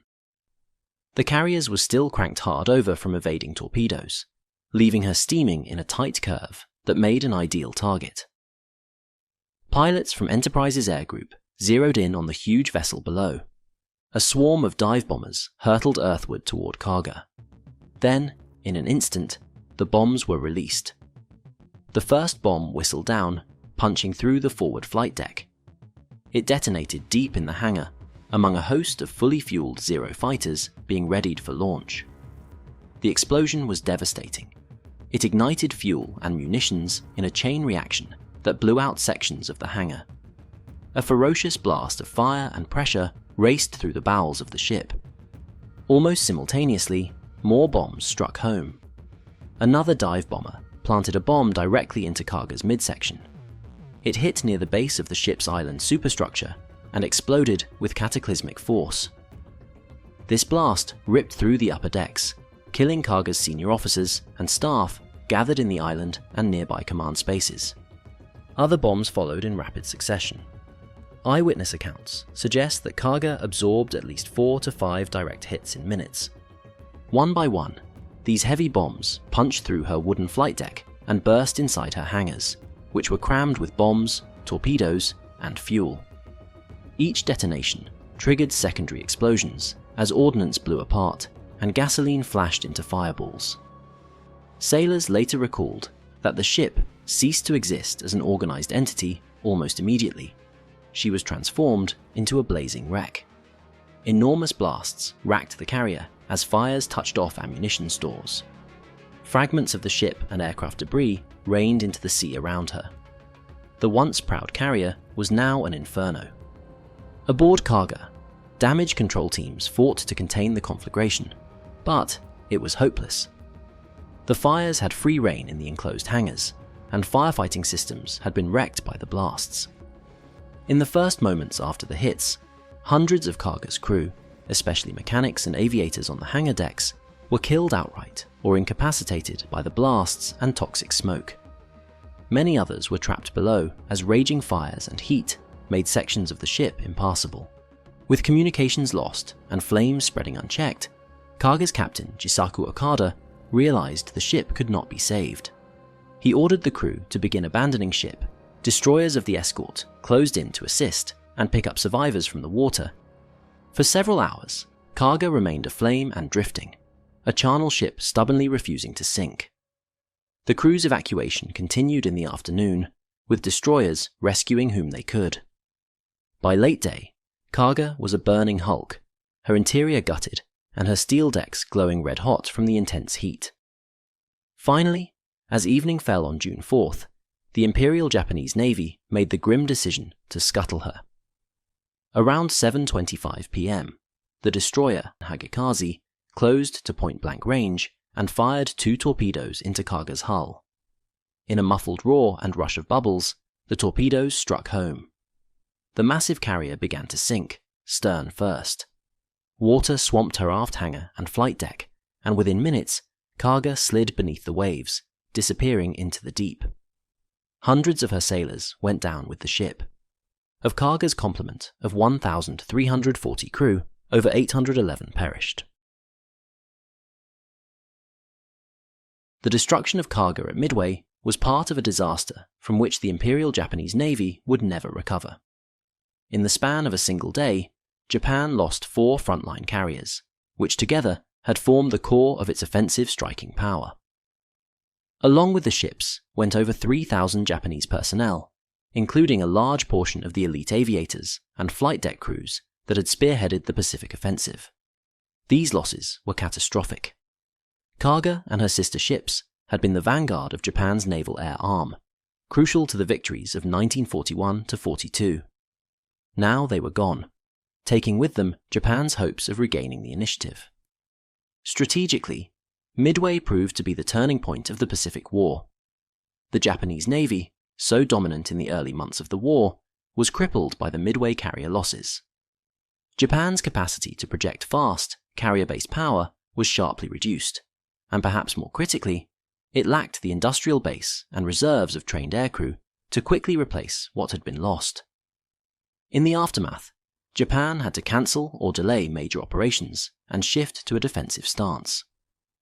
Within weeks of Midway, Allied forces began launching their first counteroffensive at Guadalcanal, an offensive Japan struggled to oppose without adequate carrier cover. Meanwhile, the United States, having lost only 1 carrier, Yorktown at Midway, could make good its losses with relentless shipbuilding. By 1943 to 44, new Essex-class fleet carriers and veteran US airmen would arrive in ever-growing numbers, tilting the balance irrevocably in the Allies' favour. For the Imperial Japanese Navy, the psychological blow was just as profound. The sinking of Kaga and her consorts shattered the myth of invincibility that had surrounded the Kido Butai. These were the very carriers that 6 months earlier had attacked Pearl Harbor with impunity. Their annihilation at Midway was a harsh lesson in the changing nature of warfare, showing that even the mightiest carriers could be humbled by superior intelligence and air power. Japanese naval leadership initially tried to suppress the news. Kaga's surviving crew members were kept in isolation upon returning to Japan, forbidden from contacting family or speaking of the battle, in an effort to conceal the extent of the defeat from the Japanese public. But, as months passed and no grand victories followed, the truth became apparent. In Kaga's 14 years of service, she had been a key instrument of Japan's early conquests, from China to Southeast Asia, and a testament to the nation's innovative adaptation of a battleship into a cutting-edge carrier. Her demise at Midway, however, underscored the vulnerability of those very carriers in the face of modern air power. After Midway, Japan would never again hold the naval supremacy it once enjoyed. The great carrier that had carried Japan's ambitions on her decks was now a tomb on the Pacific floor, a somber monument to the high price of waging an aggressive war.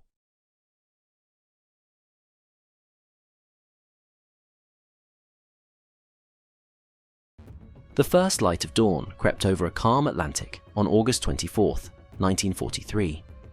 German U-boat U-185 cruised on the surface northwest of the Azores, her diesel engines thumping steadily as lookouts scanned the sky.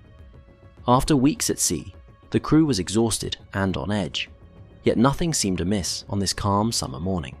Suddenly, streaks of tracer fire and the thunder of explosions engulfed U-185.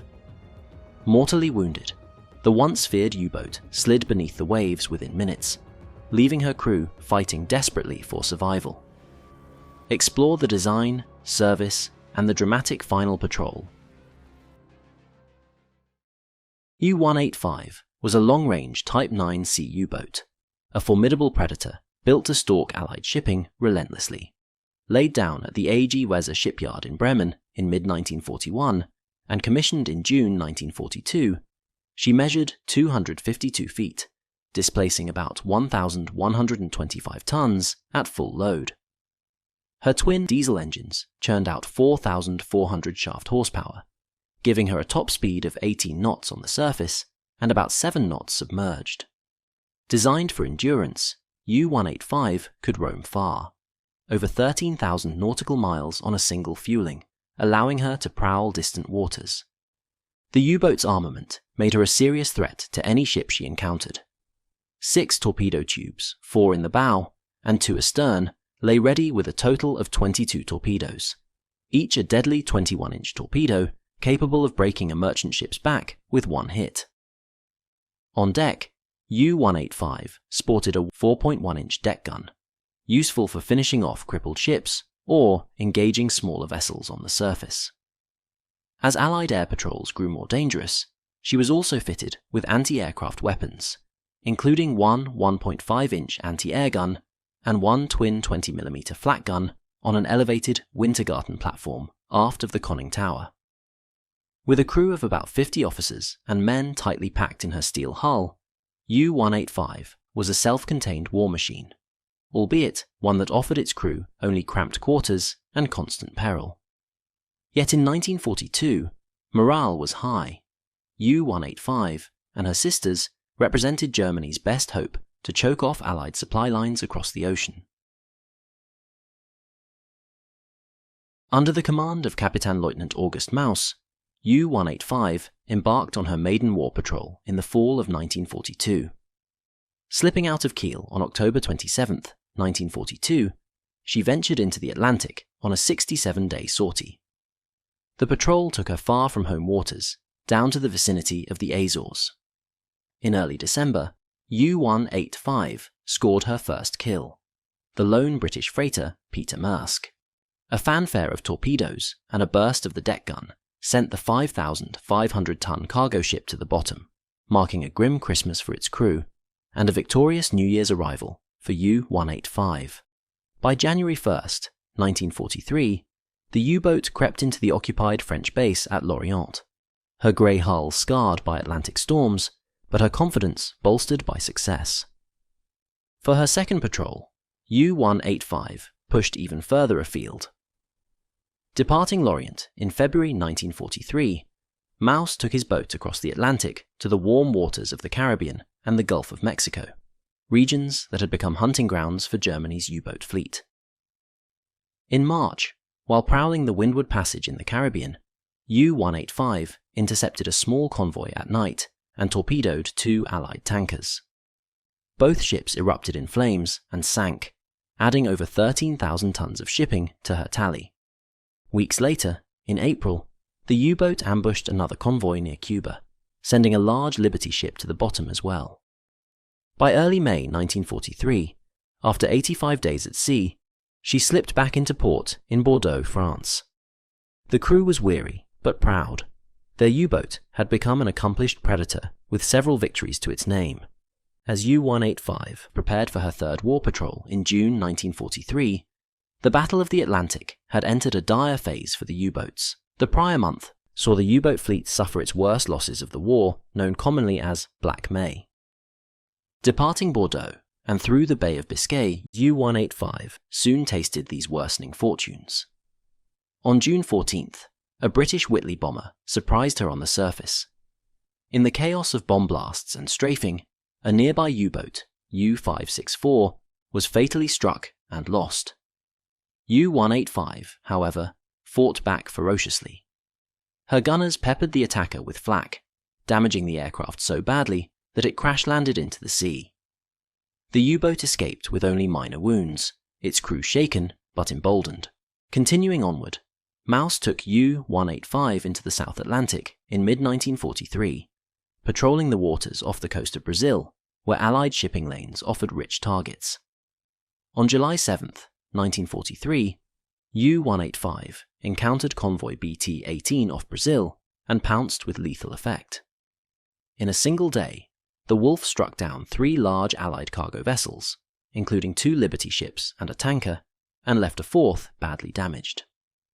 The tropical waters churned with debris and oil as U-185 scored one of the Kriegsmarine's most devastating strikes in the region. The offensive continued. Days later, they torpedoed a Brazilian steamer and even surfaced to finish off a straggling British freighter with their deck gun, a bold move in waters increasingly prowled by Allied patrol planes. By early August 1943, U-185 had become a successful hunter, credited with sinking 9 ships totaling over 60,000 tons. But each triumph brought heightened risk. On July 12th, a US Navy bomber attacked U-185 near Recife. The submarine survived with only minor damage. A few weeks later, on August 3rd, a Ventura bomber caught U-185 on the surface and dropped depth charges, wounding 1 crewman but failing to destroy the boat. These close calls were continued signs that the Allies were closing in further on their undersea foe. Still, Maus set his course back toward Europe, unaware of the peril that was about to unfold. U-185's third patrol would also be her last. In early August 1943, as U-185 prowled off the coast of Brazil, the boat received urgent orders. Another German submarine, U-604, was in dire straits not far away. U-604, under Captain Lieutenant Horst Höltring, had been badly mauled by American aircraft and a relentless US destroyer, and now lay crippled and unable to continue. On the morning of August 11th, U-185 cautiously approached the crippled U-604, bobbing in the swells. One by one, oil-soaked and exhausted men leapt into the Atlantic and were hauled aboard U-185. The transfer was frantic. Spare parts, food, and fuel were passed between submarines as well. By afternoon, a second U-boat, U-172, also arrived to assist.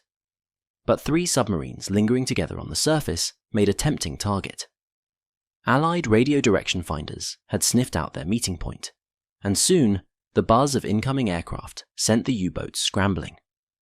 A US Navy B-24 Liberator appeared overhead and immediately dove to attack.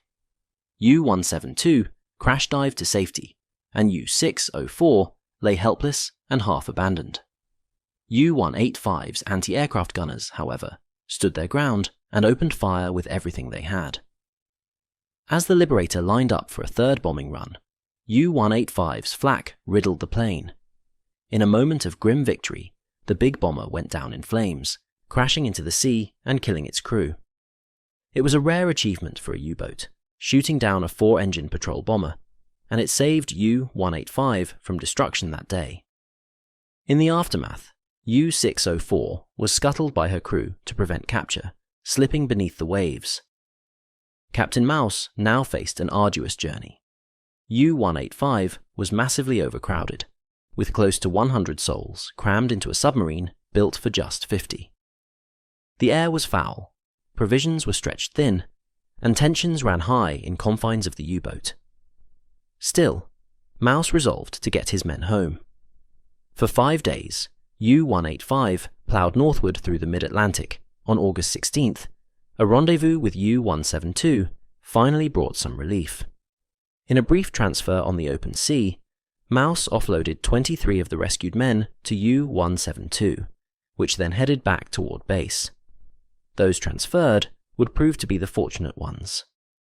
As August wore on, U-185 was instructed to meet yet another U-boat, U-847, which would refuel her for the final leg home. Maus altered course toward the rendezvous point in the mid-Atlantic, northwest of the Azores. But a cruel twist of fate intervened. U-847 was delayed, leaving U-185 to wait, exposed on the surface, for an extra 2 days. On the early morning of August 24th, 1943, U-185 was making her way to the new meeting point in broad daylight. The weather was fair, the seas gentle, but the same clear skies that aided navigation also made the lonely U-boat a perfect target for roaming Allied aircraft. Without realizing it, U-185 had been detected by a hunter-killer task force that was scouring the area for U-boats. The escort carrier USS Core, patrolling ahead of a convoy, had dispatched a pair of aircraft to investigate a radio contact. Lieutenant Williams and his wingman, Lieutenant Martin O'Neill, were flying an Avenger bomber and a Wildcat fighter, respectively, scanning the waves from on high. They nearly missed the U-boat amid the patchy clouds, until a glint of sunlight reflected off the wet hull, giving away their position. O'Neill's Wildcat struck first, screaming out of the bright eastern sky in a hail of gunfire. The German lookouts had little chance. Caught off guard by the blinding sun, several were cut down instantly. The twin 20mm flak guns barked a few shots in reply, but were quickly silenced as their crew fell. In the conning tower, Captain Mouse was grazed by flying splinters as bullets tore through the bridge. Chaos reigned below as alarm bells rang out. Before the crew could fully react, Williams's Avenger dived in next. With nerves of steel, he released 2 Mark 47 depth bombs that splashed into the water just yards off U-185's beam. The blasts were devastating. One explosion erupted beneath the U-boat's conning tower, the other just behind it, buckling the pressure hull. U-185 lurched violently, her deck gun blown off its mount, and her hull ripped open to the sea. Inside the U-boat, the situation turned horrifying in seconds. The force of the explosions ruptured ballast tanks and tore open internal seams, allowing seawater to flood in and mix with battery acid. Clouds of chlorine gas hissed through the compartments, burning the lungs of anyone who inhaled. Electrical systems shorted out in showers of sparks, plunging the interior into darkness, save for dim emergency lights. One of the diesel engines caught fire, filling the aft compartments with thick smoke. Crewmen were thrown from their posts. Some lay injured or unconscious as toxic gas spread. Mouse, dazed and wounded, realized U-185 was mortally hit. With power knocked out and deadly fumes spreading, staying below meant certain death. He struggled up the ladder and gave the order for all hands abandon ship. Throughout the boat, sailors heard the cry and passed it along. What followed was a desperate scramble for survival. Dozens of men clawed their way up ladders toward the conning tower and outer hatches as the submarine began to slide under. Amid the mayhem, acts of bravery and tragedy unfolded. Kapitan Lieutenant Höltring of U-604, himself wounded, found a gravely injured crewman begging for a merciful death rather than drowning. Höltring grimly obliged with his pistol, then turned it on himself in those final moments. Up on deck, sailors poured out of hatches into the open air, only to be met with smoke and the tilting, slick surface of the sinking U-boat. Many leapt overboard at once, fearing an imminent explosion.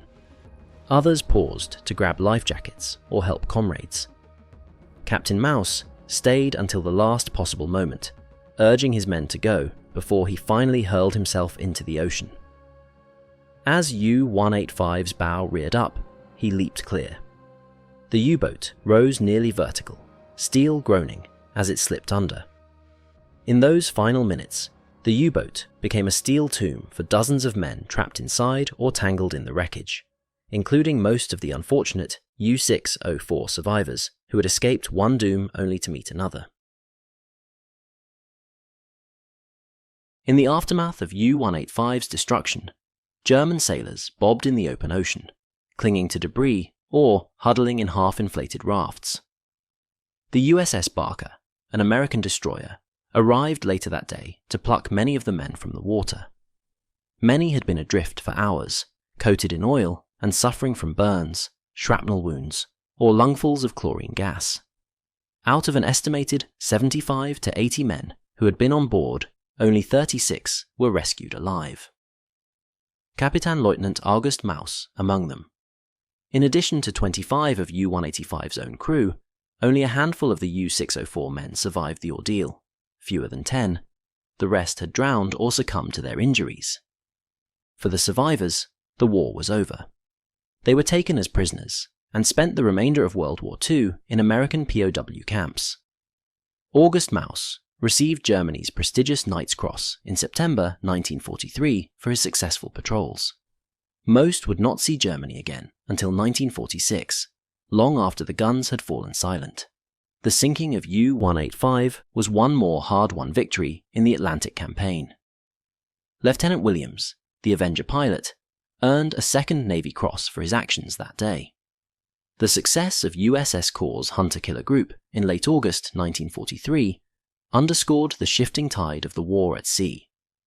Increasingly, U-boats that once prowled with impunity were being hunted down from the air, their chances of survival dwindling with each encounter. U-185 had enjoyed a string of victories, but in the end, like so many other U-boats, Allied technology, tactics, and sheer numbers turned the tides against the U-boat menace.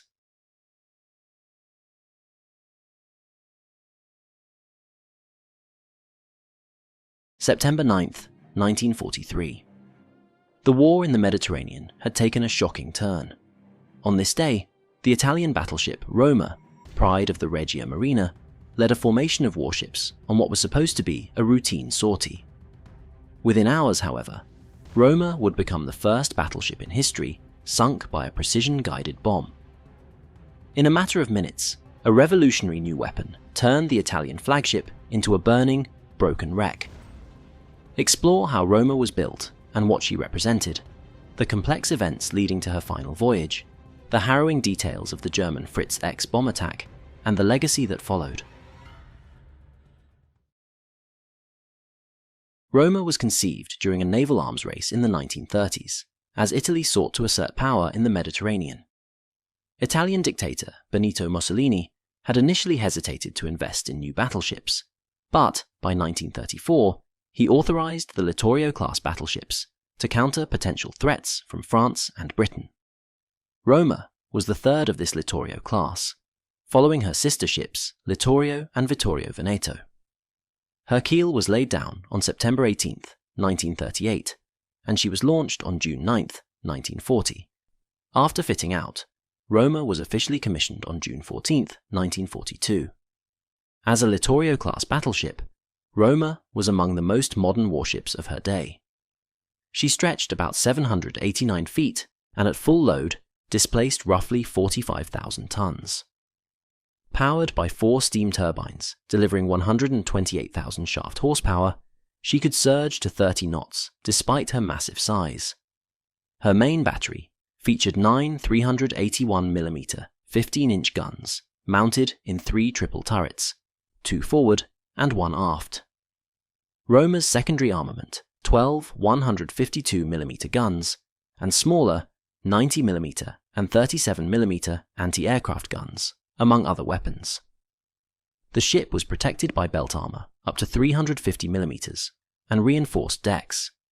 In short, Roma was built to dish out and take punishment in equal measure. Italian naval engineers also incorporated improvements into Roma's design based on earlier experience. Compared to her older sisters, she carried additional anti-aircraft guns, 32 instead of 24, to bolster her defense against air attack. Every aspect of Roma's construction, from her robust armor to her high speed, reflected Italy's hope that these battleships would command the Mediterranean. When Roma joined the fleet in 1942, Italy's naval war was already on the defensive. Early in World War II, the Italian Navy had looked impressive on paper, a mix of new battleships, cruisers, and numerous submarines. But reality proved harsher. Italy suffered setbacks, such as the daring British air raid on Taranto in 1940, which crippled several older battleships, and the defeat at Cape Matapan in 1941. By 1942, severe fuel shortages kept most heavy ships in port, limiting training and operations. In fact, by the end of 1942, only the 3 new Littorio-class battleships, including Roma, were fully operational, while Italy's older battleships were laid up due to lack of fuel. This meant that Roma and her sisters represented virtually the entire effective naval force of Italy, but even they had little opportunity to engage the enemy. Allied forces were closing in on Italy from the south. In November 1942, the Allies landed in North Africa, and by May 1943, Axis resistance there had collapsed. The Allies next set their sights on Sicily, invading the island in July 1943. Under growing pressure, Italy's fascist regime began to falter. In late July 1943, Mussolini was deposed, and Marshal Pietro Badoglio formed a new government that secretly started negotiating an armistice with the Allies. Throughout this period, Roma remained at anchor, unable to alter the course of events. Fuel scarcity and Allied air supremacy made any large-scale naval sortie extremely risky. The Allies were keenly aware of the Italian fleet and targeted it with air raids. In Naples and La Spezia, another major naval base, bombing raids struck at Italy's proud ships. On June 5, 1943, American B-17 flying fortresses raided La Spezia. Roma and Vittorio Veneto were each hit by 2 heavy bombs. Roma survived near misses and a hit without exploding internally, though the blasts caused significant leaking and flooding in her forward compartments. Another raid later in June struck Roma again, damaging her stern and turrets, after which she sailed to Genoa for repairs. By mid-August 1943, Roma was repaired and back at La Spezia, just in time for the fateful events of September. As summer turned to fall, Italy stood at a crossroads. The new government was secretly preparing to switch sides. On September 3, 1943, Italy signed the armistice with the Allies, agreeing to cease hostilities against them. The plan included a crucial demand. The Italian fleet was to sail to Allied-controlled ports to prevent the ships from falling into German hands.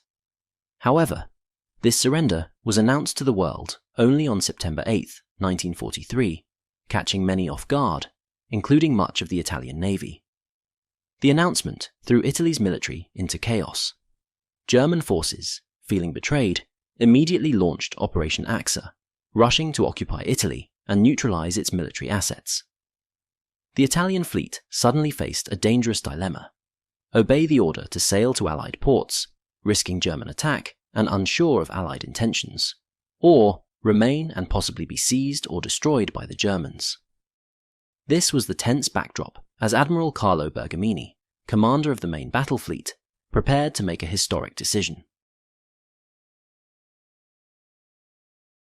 In the early hours of September 9, 1943, the very next day after the armistice announcement, Admiral Bergamini, commander of the main battle fleet, quietly led the Italian fleet out of La Spezia harbour. The fleet was substantial: 3 battleships, Roma, Italia, and Vittorio Veneto, 3 cruisers, and 8 destroyers, among others. Roma, as flagship, headed the column with Bergamini in command. Officially, Bergamini had told the local German liaison that the fleet was departing to attack Allied ships off Salerno, where Allied forces had just launched an invasion of mainland Italy. This ruse kept the Germans complacent for the moment. Initially, Bergamini intended to rendezvous at La Maddalena, a naval base on the Sardinian coast. La Maddalena was supposed to serve as a temporary haven.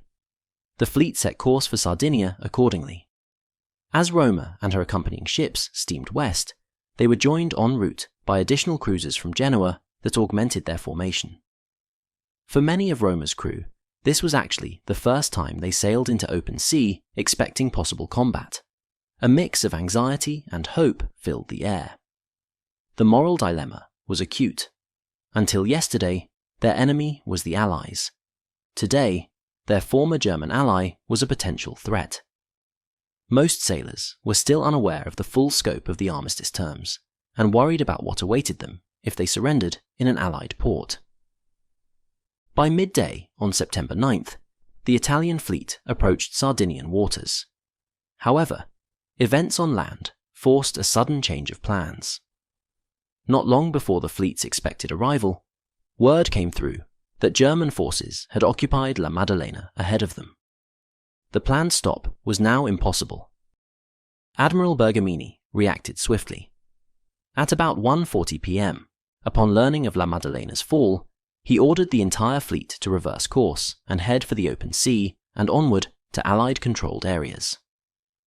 The new destination signalled by Italian Naval Command was Malta, or possibly Beaune, an Allied-held port in North Africa. The fleet swung north of Sardinia, near the Strait of Bonifacio, and then toward the southwest. By around 2 p.m., the ships could see Asinara Island off Sardinia's northern coast. Unbeknownst to the Italians, the Luftwaffe was already in pursuit. German commanders, enraged by Italy's defection, had resolved to strike the fleeing fleet. From airfields in southern France, a squadron of 15 bombers of Kampfgeschwader 100 took off, each carrying a single top-secret anti-ship weapon. As the Italian ships altered course, high above them, German planes began shadowing the fleet at a distance. Italian lookouts spotted aircraft tracking them, but, at first, no one opened fire.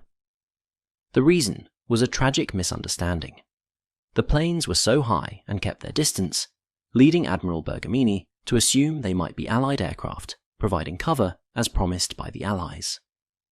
After all, conventional bombing from such altitude was unlikely to hit moving warships. It made little tactical sense to the Italians that enemy bombers would attack from that height. Thus, for a crucial window of time, Roma's anti-aircraft gunners held their fire while unknown danger literally loomed overhead. At approximately 3 p.m. on September 9th, the uneasy calm was broken. The German bombers began their attack run. These bombers carried the Fritz X, officially known as the Ruhrstahl FX 1400, a pioneering guided bomb that the world had never seen in combat until that moment. Unlike normal gravity bombs, the Fritz X was a precision-guided munition, essentially an armor-piercing bomb with radio controls and fins that allowed a bombardier to steer it in flight. Dropped from high altitude, it could reach nearly the speed of sound as it plunged, giving it enormous kinetic energy. It was designed to penetrate thick armor before exploding deep inside a ship. In simple terms, Fritz X was a revolutionary ship killer.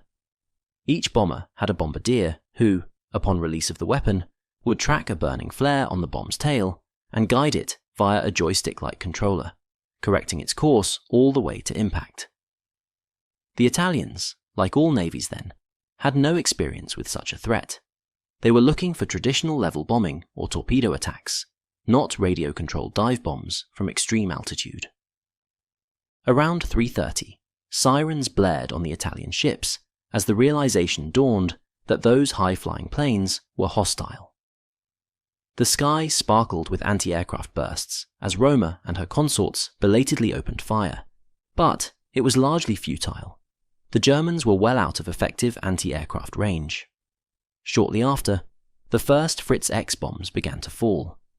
At about 3:36, one of the German glide bombs narrowly missed the battleship Littorio, exploding in the sea near her stern with a massive plume of water. The near miss sent shockwaves through Littorio, but she remained largely intact. Then, minutes later, disaster struck Roma. At around 3:50, Roma was rocked by a direct hit. A Fritz X slammed into her, reportedly on the starboard side amidships. The hit punched through deck armor and tore through multiple decks before detonating just under the hull, beneath Roma's keel. The effect was devastating. A huge explosion erupted from the bottom of the ship, blasting open her hull. Water gushed into Roma's aft engine room and 2 boiler rooms almost instantly. Power lines shorted out amid showers of sparks, and electrical fires broke out throughout the rear of the vessel.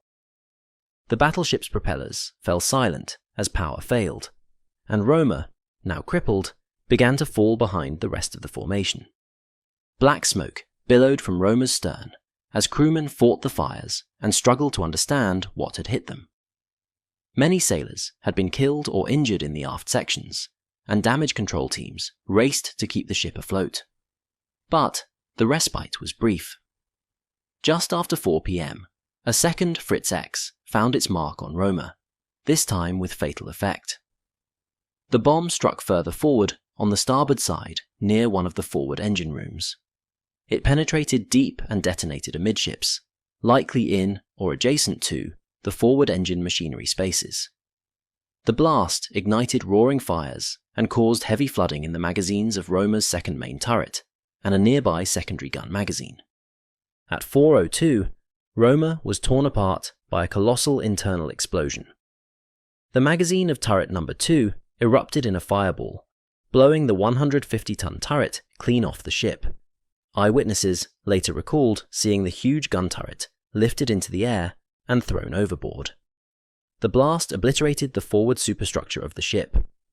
The bridge and command center were instantly destroyed. Both Admiral Bergamini and Captain Adone died at that moment, along with nearly everyone else on the bridge.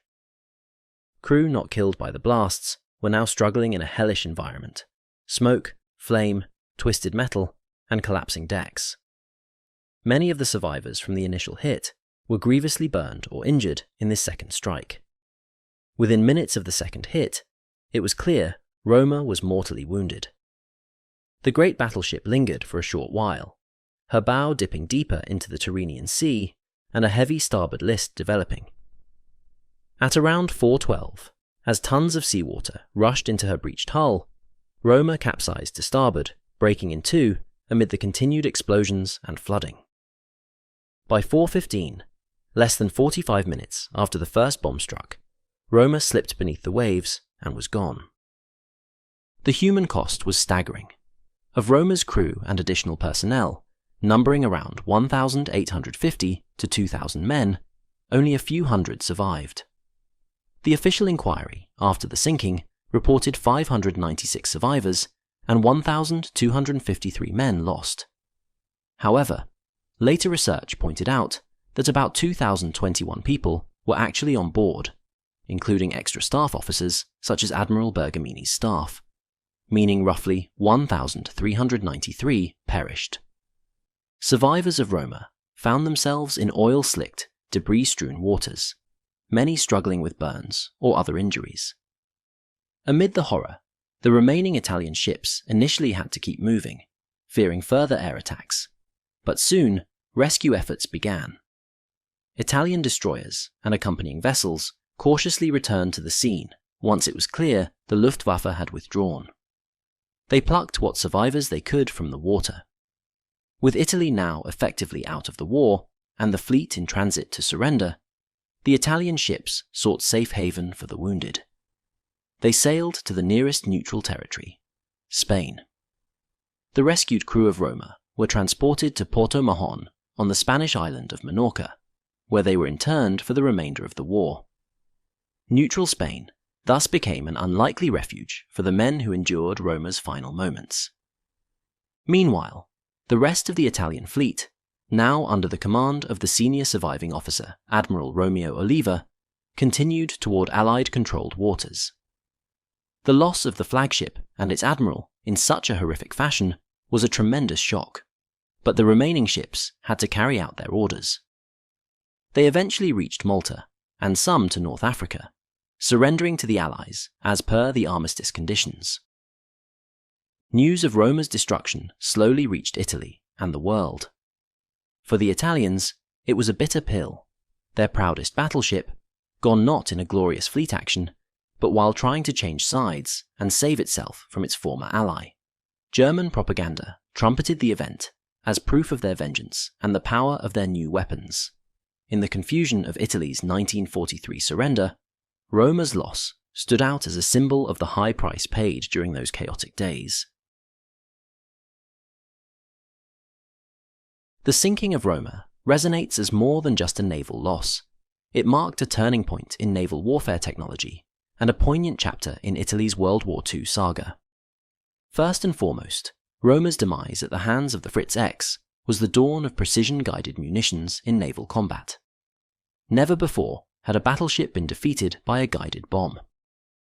The Fritz X would go on to wreak havoc in the weeks after Roma's sinking, striking and badly damaging the US cruiser, Savannah, and the Royal Navy battleship Warspite during the Salerno invasion, heralding a new era where air power and electronics would overshadow the gun-heavy battleships of old. For Italy, the loss of Roma was both a strategic and a psychological blow. Although by September 1943, the Italian fleet's role in the war was already limited, Roma had represented a last vestige of Italian naval strength and honour. Her sinking meant that Italy would join the Allied cause deprived of its flagship. On a human level, the tragedy took the lives of over 1,300 Italian sailors and officers at a moment when Italy was hoping to minimise bloodshed by exiting the war. In the long run, Roma's sinking underscored the vulnerabilities of battleships in the age of air power. it validated the shift in naval strategy towards aircraft carriers and guided weapons. A few planes with the right weapon could deliver a knockout punch from the relative safety of the skies. The story of Roma highlights the chaotic reality of Italy's 1943 armistice, a once ally turning on its partner with lethal effect. It also captures a moment of rapid technological change, the first deployment of a guided bomb against a ship, which became a glimpse of how effective precision bombing technology could be. Roma's legacy is one of bravery amid turmoil and confusion, and a symbol of how swiftly the tides of war can shift and turn.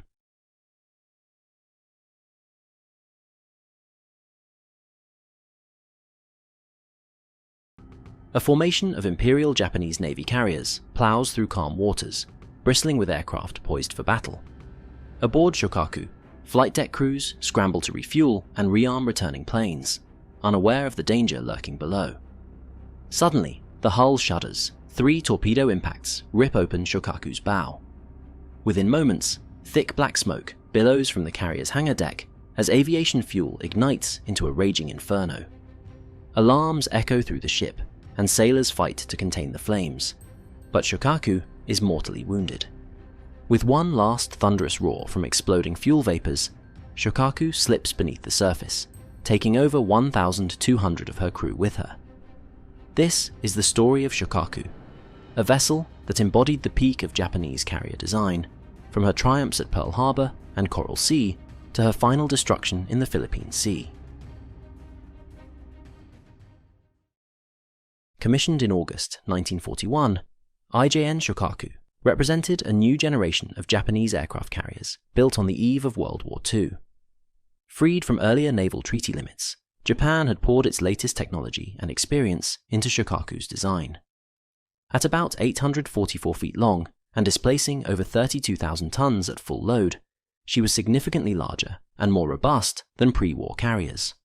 Shōkaku's power came from 4 steam turbine engines producing 160,000 shaft horsepower, driving her to a swift 34-knot top speed, an impressive pace that allowed her to keep up with the fastest fleet units. With a range of 9,700 nautical miles at cruising speed, she could roam the vast Pacific and project air power far from home ports. Shōkaku's design balanced speed, range, and protection. Her builders incorporated unusually heavy armor for an aircraft carrier, reflecting lessons from earlier carrier battles. Vital areas, machinery spaces, aviation fuel tanks, and magazines were shielded by armor up to 8.5 inches thick in places. A strengthened armored deck and belt gave Shōkaku a fighting chance to survive bomb hits that might devastate a lesser ship. This protection would prove crucial in keeping her afloat during several ferocious battles to come. Above the armored hull stretched a full-length flight deck, nearly 795 feet long, serviced by 3 deck elevators linking 2 hangar levels below. This efficient layout allowed Shōkaku to operate a large air group, about 72 operational aircraft plus spares, one of the highest carrier complements of the time. On the eve of war in 1941, her typical air wing included a potent mix of fighters, dive bombers, and torpedo bombers. For example, 18 Zero fighters, 27 Val dive bombers, and 27 Kate torpedo bombers were embarked for the Pearl Harbor operation. This balance of aircraft types gave Shōkaku both a formidable offensive punch and a defensive fighter screen. To defend herself, Shōkaku was armed with an array of anti-aircraft guns. Along her flanks were 8 twin-mounted 5-inch dual-purpose guns, capable of firing high-explosive shells at attacking aircraft or engaging enemy ships. For close-range defense, she carried at least 12 triple mounts of 25mm anti-air guns, 36 barrels initially, with more added later in the war. These light guns could put up a dense flak screen, though they suffered from problems like slow training and frequent reloading. By 1944, Shōkaku's anti-aircraft suite had been augmented considerably, reflecting the increasingly dire air threat. She was also among the first Japanese carriers fitted with air search radar, a Type 21 set, by late 1942, a noteworthy technological improvement that would later help alert her crew to incoming air attacks. However, one design issue lurked unseen. Like all pre-war Japanese carriers, Shōkaku's aviation gasoline tanks were built into the hull structure without the protective enclosures used in some Allied designs. This meant that shock from bombs and torpedoes could crack fuel tanks and spread flammable vapors inside the ship. After the carrier disasters at Midway, the Japanese tried to mitigate this by pumping inert gas or even pouring concrete around empty fuel spaces. But, as Shōkaku's final moments would demonstrate, these measures were not enough to prevent fuel vapor explosions once damage occurred. In all, Shōkaku was a formidable fleet carrier. Fast, well-armed, with a large air group and unusually strong construction. She would soon put all of these qualities to the test. Shōkaku entered service in mid-1941 as the lead ship of Japan's 5th Carrier Division, alongside her sister Zuikaku. She immediately joined Vice Admiral Nagumo's Kido Butai, participating in the attack on Pearl Harbor on December 7, 1941. Her air group struck US warships and facilities in the second wave, returning home unscathed and heralded as part of Japan's new striking arm. In early 1942, Shōkaku's aircraft supported operations across the Pacific, from Rabaul to the Indian Ocean raid, where her squadrons helped sink the British cruisers Cornwall and Dorsetshire and the carrier Hermes. By May, she was part of Operation MO, Japan's push toward Port Moresby, leading to the Battle of the Coral Sea, the world's first carrier-versus-carrier engagement. Shōkaku's aircrews helped cripple USS Lexington, but in return, US Dauntless dive bombers from Yorktown hit Shōkaku with 3 1,000-pound bombs, tearing open her flight deck and killing over 100 crewmen. She barely survived the storm-tossed voyage back to Japan for repairs. The damage kept her out of the Battle of Midway, sparing her from the disaster that destroyed 4 other Japanese carriers. Once repaired, Shōkaku returned to action at the Battle of the Eastern Solomons in August 1942, where her planes damaged Enterprise, but the battle ended indecisively. 2 months later, at the Battle of the Santa Cruz Islands, her air group helped sink Hornet, though Shōkaku herself was hit by several bombs. Thanks to improved radar and new safety measures that drained aviation fuel lines before battle, her crew prevented the fires from reaching her magazines, a feat of damage control that saved the ship. After extensive repairs at Kure, Shōkaku operated from Truk Lagoon through 1943, one of the few veteran carriers still afloat, and saw limited action as Japan's carrier strength dwindled. By early 1944, Shōkaku and Zuikaku were among the last first-line carriers available, veterans of nearly every major engagement from Pearl Harbor to Guadalcanal, and the core of what remained of the Imperial Navy's carrier force. In early 1944, the Imperial Japanese Navy consolidated its remaining carrier strength for a decisive defense of the homeland's inner perimeter. Shōkaku and her sister, Zuikaku, were sent to the Linga Islands, south of Singapore, in the spring of 1944 to train and await action. This forward location also put them closer to sources of fuel oil, which were growing scarce in Japan. By June, US forces began their assault on the Mariana Islands, the invasion of Saipan on June 15, 1944, threatening Japan's inner defense line. The Japanese High Command activated Operation Eigo, a plan to mass the mobile fleet and counterattack the US Navy in a decisive battle. Shōkaku departed Linga with Vice Admiral Jisaburo Ozawa's 1st Mobile Fleet on June 15, 1944, joining a formidable armada of 9 carriers, including the brand new carrier Taiho as flagship, battleships, cruisers, and destroyers. Steaming through the Philippines, the fleet refueled and then headed northeast toward the Mariana Islands, determined to engage the US carrier task forces in what would become the Battle of the Philippine Sea. Ozawa's battle plan was ambitious: launch massive waves of carrier aircraft at the US fleet from long range, while also coordinating strikes from land-based air units in the Marianas. The goal was to overwhelm the Americans, sink their carriers, and halt the US advance. By June 18, 1944, Shōkaku and the Mobile Fleet were in position west of the Marianas. Early on June 19th, Japanese reconnaissance located the US Fifth Fleet, and Ozawa ordered his carriers to launch their first attacks. Shōkaku's decks roared to life that morning as she launched multiple squadrons of Judy dive bombers, Jill torpedo bombers, and Zero fighters, part of a series of complex strike waves hurled toward the enemy fleet. The departing aircraft left Shōkaku with a relatively small reserve aboard, as most of her air group was in the air or had been dispatched. The ensuing aerial battles on June 19th would earn the day the nickname Great Marianas Turkey Shoot. US Navy fighters and anti-aircraft guns slaughtered the incoming Japanese planes with minimal losses. Shōkaku's air groups suffered terribly. Still, some of her aviators distinguished themselves. A group of Shōkaku's veteran dive bomber pilots, many of whom had fought at Coral Sea and Santa Cruz, managed to break through the American defenses. In a rare success that day, one of Shōkaku's D-4 Waisui dive bombers scored a bomb hit on the battleship USS South Dakota, causing damage and casualties to the American crew. It was a small revenge for the ship that had been repeatedly battered by US Dauntlesses in earlier battles. But such victories were few. By noon, the Japanese carrier air groups had been decimated, with hundreds of planes shot down across the fleet. As Shōkaku recovered the surviving aircraft from the morning strikes, the ship's crew also faced another invisible threat. American submarines, deployed in a scouting line, had been tracking the Japanese fleet's approach. Earlier that same morning, the brand new carrier, Taiho, sailing not far from Shōkaku, was struck by a torpedo from the USS Albacore.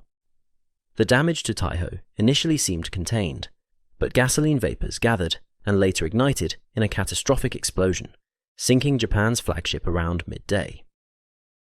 Unaware of Taiho's impending doom, Shōkaku's crew remained focused on their own operations. By late morning, Shōkaku was slightly isolated at the rear of Ozawa's formation, intent on recovering aircraft and readying a possible second wave. At 11:20 on June 19th, 1944, the US submarine USS Kavala, commanded by Commander Herman J. Kostler, penetrated the screen of Shōkaku's task group. Kavala had been vectored into the area just hours before, and now the submarine's periscope tracked Shōkaku's enormous grey hull cutting through the sea. Kostler maneuvered into an attack position undetected. At 11:22, Kavala fired a spread of 6 torpedoes at the carrier. Shōkaku's lookouts spotted telltale tracks frothing toward them too late. Within seconds, 3 or 4 torpedoes slammed into Shōkaku's starboard side in rapid succession. One torpedo exploded forward on the starboard bow, near where ordnance was stored, and others struck along the hull amidships.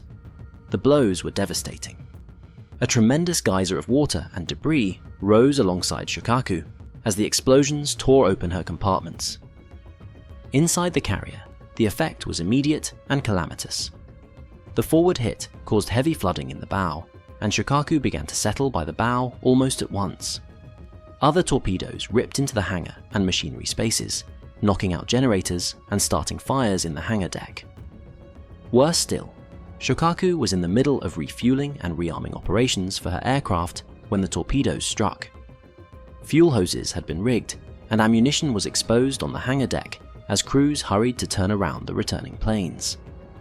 The torpedo impacts ruptured fuel lines and hurled fuel carts into the air, spraying volatile aviation gasoline throughout the hangar. Within minutes, multiple fires raged out of control, fed by the leaking gas. Black smoke poured from the stricken carrier as firefighting crews fought in vain to contain the blaze. The ship rapidly developed a list as seawater flooded her starboard side. On the flight deck, sailors desperately pushed surviving aircraft overboard to eliminate fuel loads and tried to smother flames with foam, but the inferno spread with frightening speed. Amid the chaos, Shōkaku's captain, Matsubara Hiroshi, realized the ship was in grave peril. By noon, Shōkaku was low in the water forward. The order was given to abandon ship as explosions rattled the carrier's interior. At around 12:10 p.m., a colossal blast blew Shōkaku apart from within. One of the fires had detonated either a stockpile of bombs in the hangar or the forward magazine, and the resulting explosion ignited accumulated gasoline vapors, creating a devastating chain reaction. Witnesses on other ships saw a fireball and pieces of flight deck hurled high above the carrier. Within minutes, the soaring crane was done for. Shōkaku rapidly sank bow first, her ensign still flying, and slipped under the waves of the Philippine Sea. The sinking was swift, giving crew members topside little time to get clear. Hundreds of men were trapped below as the carrier went down. Shōkaku's demise was catastrophic in human terms.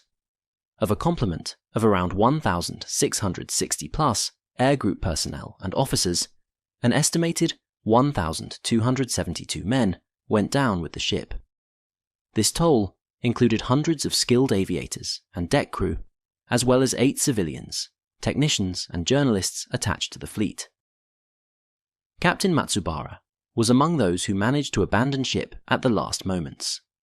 He, along with 570 survivors, were plucked from the oil-stained water by the nearby cruiser Yahagi and destroyers Urakazi, Wakatsuki, and Hatsuzuki. These rescue ships managed to save less than 1/4 of Shōkaku's crew. The rest, nearly 3/4 of her company, perished inside the carrier or in the sea. Meanwhile, USS Kavala, having scored a fatal blow on its first war patrol, endured a vicious depth charging from escorting destroyers. Though shaken and damaged, the submarine slipped away, later surfacing to confirm by radio the sinking of a large Japanese carrier. For this action, Kavala's crew earned a Presidential Unit Citation, while the Imperial Japanese Navy mourned the loss of one of its finest flat tops. With Shōkaku and Taiho both sunk on June 19th, Vice Admiral Ozawa's mobile fleet was left with only a handful of operational carriers, Zuikaku and a few smaller carriers, for the second day of battle. The Battle of the Philippine Sea concluded on June 20th with a one-sided American victory. Not a single US carrier was lost, while Japan's naval air arm was effectively annihilated. Shōkaku's sister ship Zuikaku survived that battle, recovering many of the few remaining aircraft, only to be sacrificed as a decoy force at Leyte Gulf later in October 1944. The loss of Shōkaku marked the collapse of Japan's veteran carrier arm. From Pearl Harbor to the Solomons, she had served as one of the fleet's most capable and battle-hardened carriers. Her sinking in June 1944, alongside Taiho and Hyo, crippled Japan's ability to project naval air power, just as the US Navy reached its peak strength. The Battle of the Philippine Sea proved catastrophic. More than 300 Japanese aircraft were destroyed, while the Americans suffered almost no ship losses. For Japan, it was the end of the carrier war. Shōkaku's destruction also revealed the fatal flaws of Japanese carrier design. Despite her armor and experienced crew, she succumbed to the same vulnerability that doomed Taiho: aviation fuel vapor and poor compartmentalization. Earlier reforms had improved safety, demonstrated at Santa Cruz, where quick action prevented secondary explosions. But no carrier could survive multiple torpedoes while refueling aircraft. Shōkaku's death underscored how dangerous aviation fuel handling was in combat, prompting future navies to redesign fuel systems, reinforce damage control, and isolating hangars. Strategically, her loss stripped Japan of one of its last fully trained air groups and a symbol of its early war dominance. Even if Shōkaku had survived, the Imperial Navy's shortage of trained pilots and aircraft meant she could no longer change the outcome. By the summer of 1944, Japan's carriers were powerful in name only, empty decks without the veteran aviators that once made them feared. Shōkaku's service mirrors the rise and fall of Japan's naval empire. Bold in conception, brilliant in early execution, but ultimately overcome by superior resources and relentless attrition. From her triumph at Pearl Harbor to her fiery end in the Philippine Sea, Shōkaku embodied both the power and fragility of Japan's carrier fleet, a ship whose fate mirrored the course of the empire she served.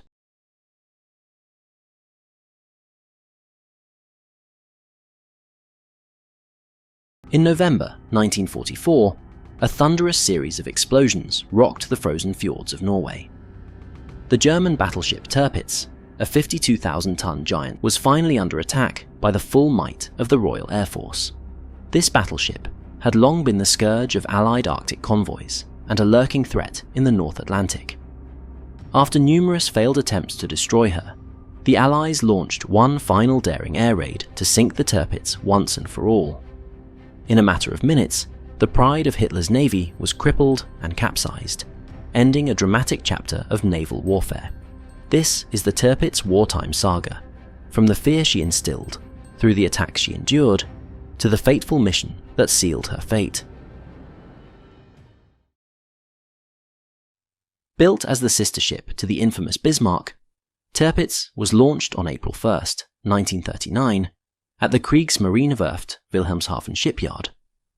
With a length of 251 meters, or 823 feet, a beam of 36 meters, or 118 feet, and displacing over 52,000 tons fully loaded, she was among the largest battleships ever constructed by a European navy.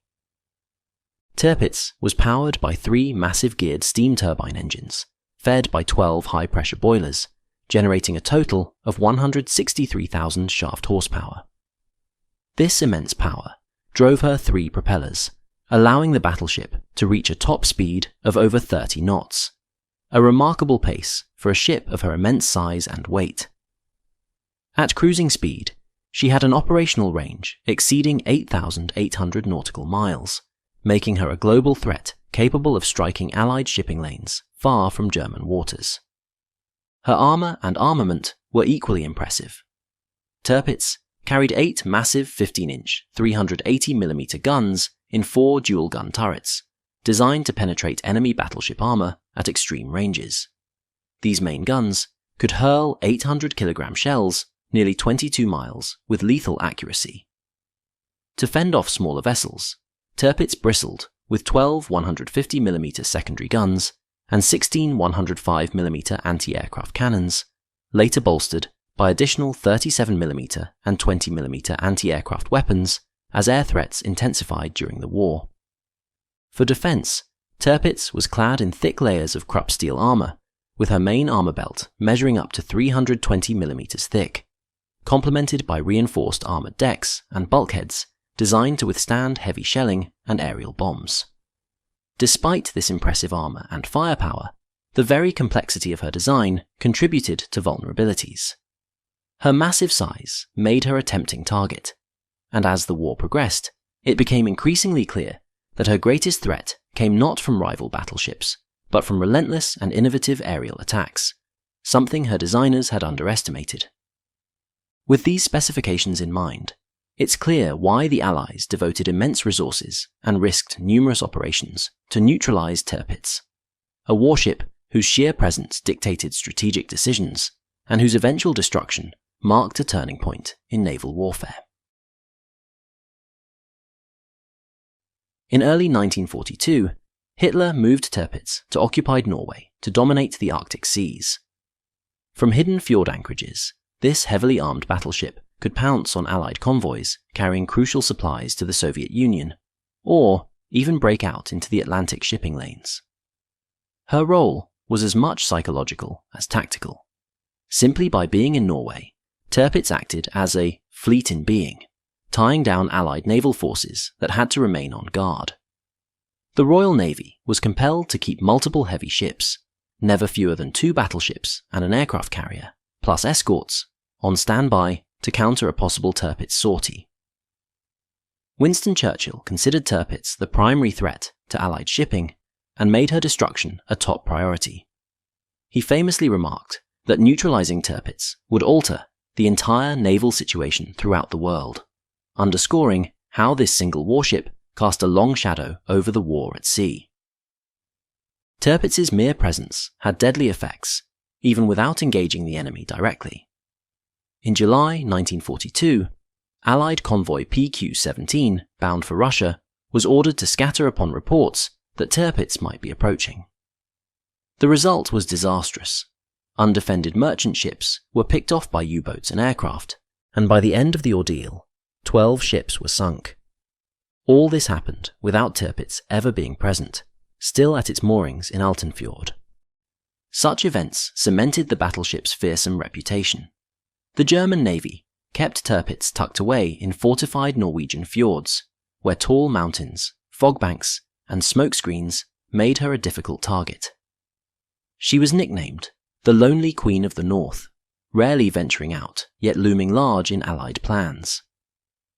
By late 1943, Tirpitz had only fired her guns in anger a couple of times, once bombarding a remote Allied outpost on Svalbard, but the Allies could not ignore the strategic threat she posed. From 1942 onward, the British and their allies undertook an extraordinary campaign, arguably the most numerous and varied succession of attacks ever aimed at a single ship. These efforts played out like a high-stakes cat-and-mouse game in the fjords of Norway. A brief timeline of the major attempts illustrates the tenacity of the attackers and the resilience of the target. September 1943, Operation Source. In a covert raid, British Royal Navy crews piloted tiny X-class midget submarines into Altenfjord and Kofjord, where Tirpitz was anchored. Dodging nets and patrols, they snuck beneath the battleship and planted huge 2-ton explosive charges. The blasts tore a large 18-meter gash in Tirpitz's hull and flooded her, causing severe damage. Tirpitz was crippled, one of her main turrets was thrown off its bearings, and she was out of action for 6 months. Operation Tungsten. As soon as Tirpitz was repairable, the British struck again. On the 3rd of April 1944, waves of carrier-based Fairey Barracuda dive bombers, launched from Royal Navy carriers like HMS Victorious, surprised Tirpitz at anchor. They scored 15 direct hits with armor-piercing bombs, smashing the ship's superstructure. Although the 15-inch thick deck armor deflected most of the blast, the raid killed over 120 crew and injured some 300, including the ship's commander, Hans Meyer. 2 of Tirpitz's secondary gun turrets were destroyed, and fires broke out across the vessel. She survived, but needed weeks of repairs and firefighting. July and August 1944, Operations Mascot and Goodwood. The Royal Navy launched several follow-up airstrikes over the summer of 1944. Operation Mascot in July and a series of raids under Operation Goodwood in late August saw fleet carriers send dozens of bombers against Tirpitz. However, these raids achieved little. The Germans blanketed Tirpitz in artificial fog and smoke, and most attacking aircraft could not even spot the ship. Some bombs fell close, causing minor splinter damage, but no decisive hits were scored. After Goodwood in August 1944 failed to sink or seriously cripple the battleship, the Royal Navy reluctantly concluded that further carrier attacks were unlikely to succeed. The task of finishing off the Beast was handed over to the RAF's heavy bombers. September 1944, Operation Paravane. With Tirpitz still lurking, the RAF's elite No. 9 and No. 617 squadrons, famous as the Dambusters, were equipped with a new secret weapon, the Tallboy bomb. This 12,000-pound earthquake bomb had been designed by engineer Barnes Wallis to penetrate hardened targets with devastating effect. On the 15th of September 1944, 27 RAF Avro Lancaster bombers flew a long-distance mission from a base in northern Russia to attack Tirpitz's fjord haven. Braving flak, one Lancaster managed to hit Tirpitz with a Tallboy. The gigantic bomb pierced the ship and blew a massive hole in her bow, wrecking her forward compartments. This single hit caused extensive damage. Tirpitz was flooded and rendered unfit for combat. Though still afloat, she could no longer steam at sea. To prevent further harm, and with Soviet forces advancing nearby, the Germans hastily moved Tirpitz to a new anchorage near Tromsø in northern Norway.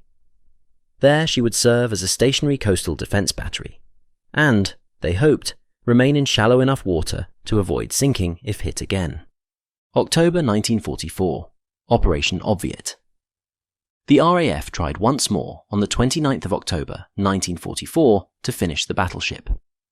Dozens of Lancasters flew from Britain to Tromsø, skirting neutral Sweden to approach from an unexpected direction. However, nature intervened. Clouds obscured Tirpitz at the critical moment. The bombers dropped their tallboys blind. All missed. A single near miss caused slight additional damage, but nothing of note. With winter approaching and daylight dwindling in the Arctic, the RAF knew they had to act quickly for another chance. Despite these setbacks, the noose was tightening around Tirpitz. She was badly hurt, stuck in Tromsø, and Germany's resources were dwindling. By late 1944, Tirpitz had become as much a liability as an asset for the Germans. But she was still a formidable fortress that would require one last massive blow to destroy. By early November 1944, Allied intelligence confirmed that Tirpitz remained operational enough to be dangerous if left alone. The RAF planned one final all-out attack before Arctic winter darkness set in. Codenamed Operation Catechism, the mission essentially reused the previous plan, timing, and approach of the October attempt. However, this time, fate would favour the attackers. The plan called for a force of RAF Bomber Command Lancasters to fly from bases in northern Scotland, sneak over German-occupied Norway, and strike Tirpitz at anchor near Tromsø in broad daylight. Weather was the critical factor. Heavy cloud had foiled past raids. After several postponements due to storms, a forecast of clear skies gave the green light for the 12th of November. In total, 32 Avro Lancaster bombers were dispatched for the raid, each armed with a single tallboy bomb in its modified bomb bay, plus one Lancaster carrying film cameras to record the attack. The crews were the RAF's best, veterans of many raids. They knew this mission could finally bring down their elusive target. The Germans, for their part, had reinforced Tirpitz's defences as best they could. They surrounded her with anti-aircraft batteries on land and 2 flak ships moored nearby. They also installed anti-torpedo nets around the hull, and even began dredging the anchorage to make it shallower, hoping if she was hit again, she might settle on the seabed rather than capsize. However, time and resources were short. Crucially, the smokescreen generators that had protected Tirpitz in earlier raids were not yet operational at Tromsø. Only a few improvised smoke pots on small boats were available. And the Luftwaffe fighter cover was in disarray. A group of interceptors had been moved to a nearby airfield, but the pilots were inexperienced and unprepared for a sudden attack. In fact, the German fighter's commander, Major Heinrich Erler, was away conducting training on the morning of the raid, and no effective fighter defence launched in time. In the pre-dawn hours of November 12, 1944, the Lancasters roared off their runways in Scotland one by one, assembling over the North Sea in radio silence. Flying at low altitude to avoid radar, they crossed the Norwegian coast through a known gap in German radar coverage. Once over neutral Sweden, the bombers rendezvoused at the frozen Lake Tornetrask, a daring violation of Swedish airspace that gave them a direct path to the target from the southeast. As sunrise approached, the force climbed to bombing altitude, around 14,000 to 15,000 feet. The operation leader, Wing Commander James Willie Tate of 617 Squadron, fired a flare to signal the final turn toward Tromsø.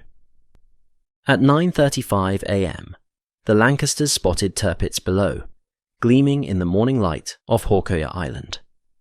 The element of surprise was achieved. No smokescreen covered the ship. Caught in the open, Tirpitz's crew sounded the alarm, and all hell broke loose. Flak guns on the ship and surrounding shore batteries began pumping bursts of black smoke into the sky. In a desperate bid, Tirpitz even fired her main 15-inch guns straight up, roaring in anger one last time, using special timed fuse fragmentation meant to burst in the air as giant anti-aircraft rounds. However, these huge shells could not reach the altitude of the high-flying Lancasters and fell harmlessly into the fjord. Nothing now could stop the bombers' approach. With calm determination, the RAF pilots lined up on the target. The attack formation came in gaggles of 4 to 6 bombers, each group aiming for a different release point to bracket the battleship. At approximately 9:41 a.m., Wing Commander Tate's Lancaster was among the first to drop its tallboy. One after another, the 12,000-pound bombs fell, hurtling down at near supersonic speed. Within moments, enormous geysers and fireballs erupted around the Tirpitz. One tall boy struck just forward of the massive gun turret, gouging into the armoured deck. But this bomb turned out to be a dud and did not explode. Another tall boy, dropped by Tate's own aircraft, hit amidships on the port side near the ship's aircraft catapult. This one detonated deep inside the hull, right above the port side boiler and engine rooms, with cataclysmic effect. A third bomb likely struck near the stern.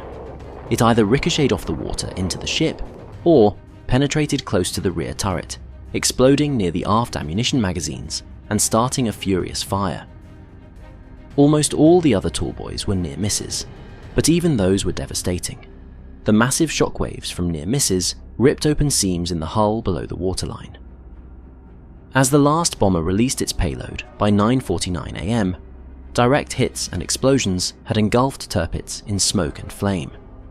The entire port side of the battleship was shredded and ruptured by bomb strikes and the concussive force of near misses. Within minutes, this damage sealed Tirpitz's fate. The battleship began listing heavily to port as her portside compartments flooded. On board, chaos and terror took hold. Surviving crew scrambled to escape or take cover as the decks tilted beneath their feet. Just 10 minutes after the first bomb hit, Tirpitz's list had grown so severe that she rolled over. At 9:52 AM, the mighty battleship capsized violently to port, her massive hull turning turtle and settling upside down in the shallow fjord. Inside, hundreds of sailors were trapped as compartments inverted and water rushed in. Ammunition began to cook off, sending internal blasts through the upturned hull. In that brief span, Norway's Lonely Queen was vanquished. A cheer went up in some of the Lancaster bombers. They could see the great ship belly up in the water, her hull visible and air bubbling out as she died. The RAF had finally done it. With fuel running low, the bombers turned for home. It was a clean success for the RAF, achieved with no Allied casualties. In the cold waters off Tromsø, Tirpitz's hull now lay partly submerged, a huge iron tomb for much of her crew. Out of a crew of roughly 1,700 on board that morning, between 950 and 1,200 men were killed in the final attack. Many perished instantly in the explosions. Many others went down with the ship as she capsized. Rescue efforts by German forces and local Norwegians saved around 200 survivors from the frigid sea. Dozens more were trapped alive inside the overturned hull, hammering on the steel. A few were rescued by cutting through the bottom, now topside, of the ship, but most could not be reached in time. The disaster was so swift and overwhelming that it prompted courts-martial in Germany. Officials sought to blame someone for the loss. Several German officers, including the Air Defense Commander, Major Erler, were accused of dereliction of duty, as the fighters hadn't scrambled and Tirpitz was caught without a smokescreen. However, by that point in 1944, such finger-pointing did little to change the outcome. The sinking of Tirpitz was welcomed with relief by the Allies. In Britain and the Allied press, headlines celebrated, and Norway, which had suffered under German occupation, quietly rejoiced. Churchill himself felt vindicated that his long-sought goal was accomplished. The great menace in the north had been eliminated. Strategically, Tirpitz's destruction tilted the naval balance decisively in favour of the Allies in European waters more than it already was. No German capital ship remained to threaten Allied convoys or tie down Allied fleets. The Kriegsmarine's last big battleship was gone, following the Bismarck, sunk in 1941, and Scharnhorst, sunk in 1943. This allowed the Royal Navy to reallocate forces. For instance, British battleships and carriers could be sent to the Pacific Theatre or other duties, rather than waiting in home waters for Tirpitz. As one Royal Navy report noted, with Tirpitz out of the way, Arctic convoys to Russia could sail with far less risk, and the overall naval situation in the North Atlantic improved dramatically. For the people of occupied Norway, Tirpitz's demise also had symbolic importance. The wreck of the battleship remained a massive presence in Tromsø fjord. In the months after the sinking, the upturned hull was visible from miles away, a grim monument to war. After Germany's surrender in 1945, large-scale salvage operations began. Over the next decade, the wreck was cut apart and scrapped for metal, a process that continued into the 1950s. The saga of the Tirpitz, from her emergence as a formidable threat, through countless operations to sink her, to the final successful strike, reads like a fictional wartime epic. This lone battleship forced the Allies to divert enormous resources and inspired some of the most innovative attacks of World War II. Her sinking in Operation Catechism was a testament to Allied persistence and ingenuity. It removed the beast of the North from the chessboard of war, ensuring that the vital supply lines on the seas would remain secure. In the end, the Tirpitz met a fate as dramatic as her life, marking the end of an era of battleship warfare in Europe. The Allied airmen and sailors who committed themselves to Tirpitz's destruction had finally prevailed, and the naval balance in Europe swung permanently in their favour with the fall of Nazi Germany's last great warship.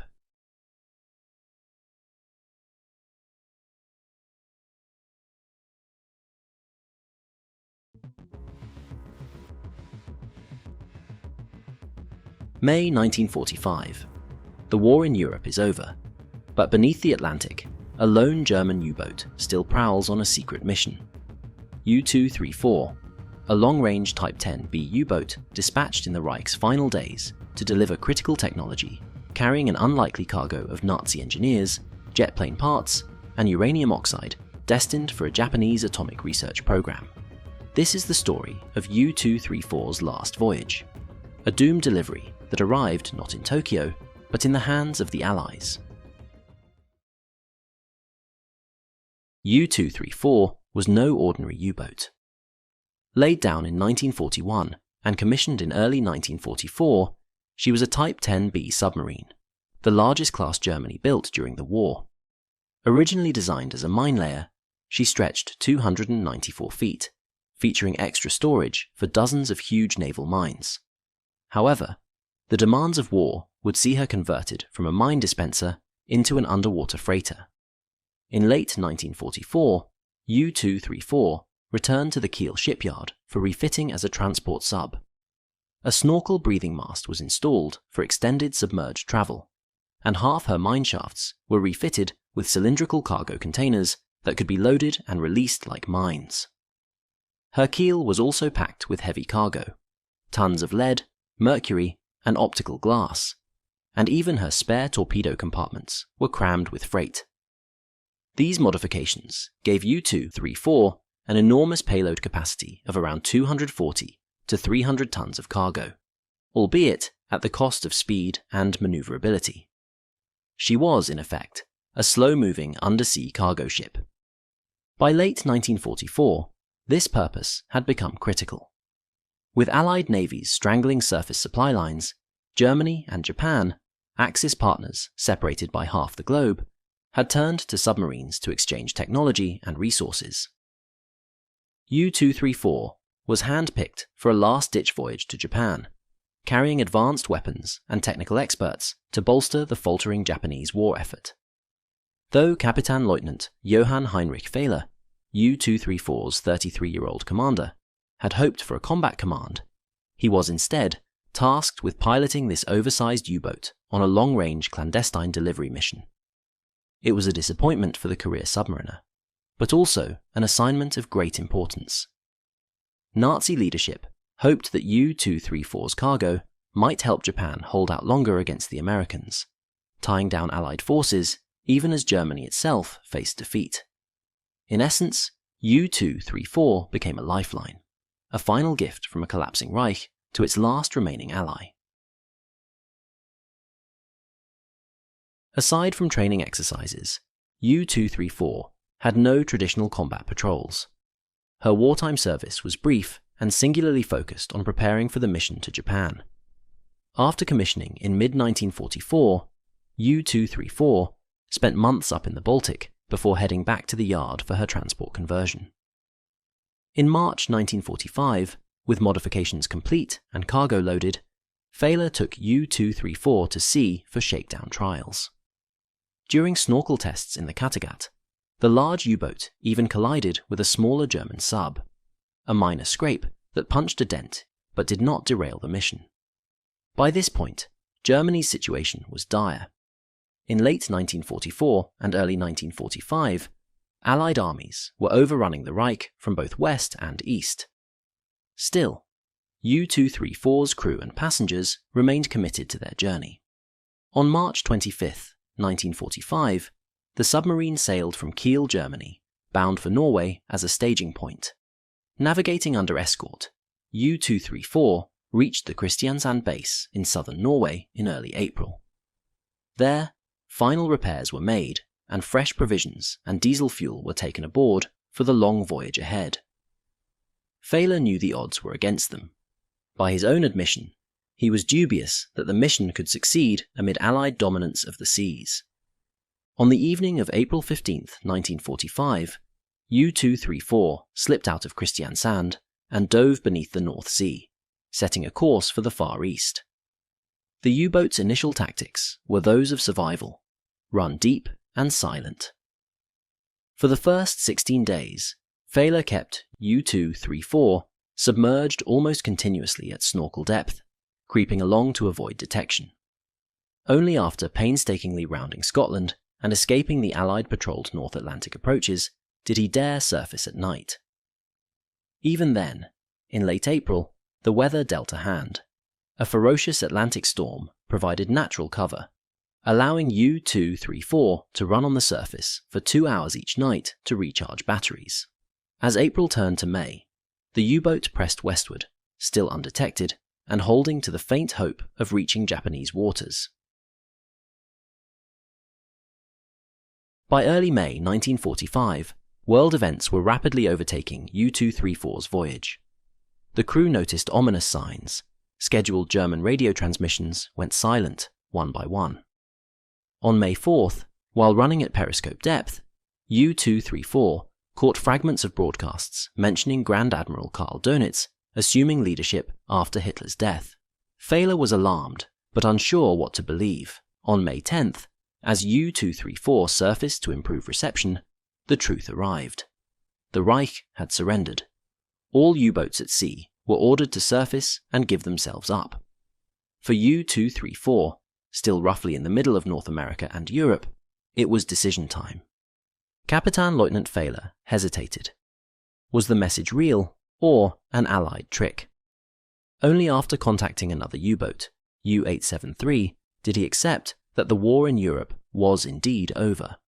The Japanese officers on board, Lieutenant Commander Hideo Tominaga and Lieutenant Commander Genzo Shoji, now faced an agonizing fate: surrender to an enemy or death with honor. Both chose the latter. Sometime around May 12th, the two men overdosed on luminol and fell into eternal sleep in their bunks. In a solemn ceremony, Fehler ordered their bodies sewn into weighted canvas and sent overboard into the deep Atlantic. Then broke radio silence to report her intent to surrender. Cunningly, Fehler gave a false destination of Halifax, Nova Scotia, hoping to avoid interception by Canadian or British forces. Privately, he steered the U-boat toward the US East Coast, reasoning that surrendering to Americans might mean better treatment and a quicker repatriation for his men. It nearly worked. U-234 headed westward on the surface under white flags, until the US Navy caught on that her course did not match the Halifax claim. On May 14, 1945, south of the Grand Banks of Newfoundland, the U-boat was intercepted by the American destroyer escort USS Sutton DE-771. With no resistance, U-234 formally surrendered. An American crew clambered aboard, and Kapitän Leutnant Fehler handed over his sidearm. The captured sub was escorted toward the Portsmouth Naval Shipyard in New Hampshire, a major U-boat surrender collection point. Along the way, there were brief stops, according to some accounts, at Newfoundland and at Casco Bay, Maine. Finally, On May 19, 1945, U-234 arrived in Portsmouth to much fanfare. News of U-234's dramatic arrival, carrying high-ranking German officials and 2 dead Japanese personnel buried at sea en route, made headlines. The moment marked the end of U-234's voyage, but the beginning of the unravelling of her many secrets. Even before U-234 docked, rumours swirled about what she had been carrying for Japan. US Navy intelligence was well aware this submarine was a special courier. To keep prying eyes away, sailors erected tarpaulins around U-234 as they began unloading 300 tons of cargo in secret. What emerged was a treasure trove of advanced weaponry and resources. According to later inventories, U-234's holds contained technical drawings and blueprints by the caseful, examples of Germany's newest electric guidance torpedoes, one complete Messerschmitt Me-262 jet fighter in crates, and even a winged Henschel HS-293 guided bomb. There were crates of optical glass, radar equipment, explosives, and pharmaceuticals, plus 26 tons of mercury and 74 tons of lead, raw materials in desperate shortage in Japan. The sub even carried 1 ton of mail intended for German officials in Asia, underscoring how isolated Japan had become by 1945. Most astonishing of all was a collection of 10 steel cylinders labelled U-235, part of a consignment tagged for the Japanese army. When opened under laboratory conditions, these containers held roughly 550 to 560 kilograms of uranium oxide powder. The German crew had been warned never to open the mysterious cans, told that the contents could be deadly if exposed. At the time, the discovery of uranium was kept highly classified. It would remain a Cold War secret for decades. We now know that Nazi Germany did not have any capability to enrich uranium to a bomb-ready state. Their atomic program was far behind. However, Japan had shown keen interest in obtaining nuclear materials. Officially, German records claimed the uranium was requested for use as a catalyst in making synthetic aviation fuel. Unofficially, Japanese scientists at the Riken Research Institute in Tokyo were experimenting with rudimentary thermal diffusion methods to enrich uranium, as part of a preliminary, and ultimately fruitless, Japanese atomic project. In fact, U-234's uranium shipment was likely bound for the Riken lab, though in a twist of fate, Allied bombers had destroyed that very lab in April 1945, just days before the sub set sail. Whether Japan could have done anything significant with 560 kilograms of unrefined uranium oxide so late in the war is doubtful. But its presence aboard speaks volumes about the desperation and last hopes of the Axis powers. The human cargo of U-234 was equally notable. There were 12 passengers plus the U-boat crew, a roster of specialists chosen to aid Japan. Leading them was Luftwaffe General Ulrich Kessler, assigned to be an Air Force liaison in Tokyo.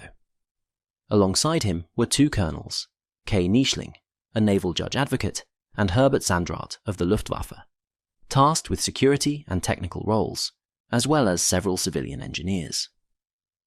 One passenger, Dr. Heinz Schlicker, was an electronics and radar expert, who later would be scooped up by the United States under Operation Paperclip to work on American technology.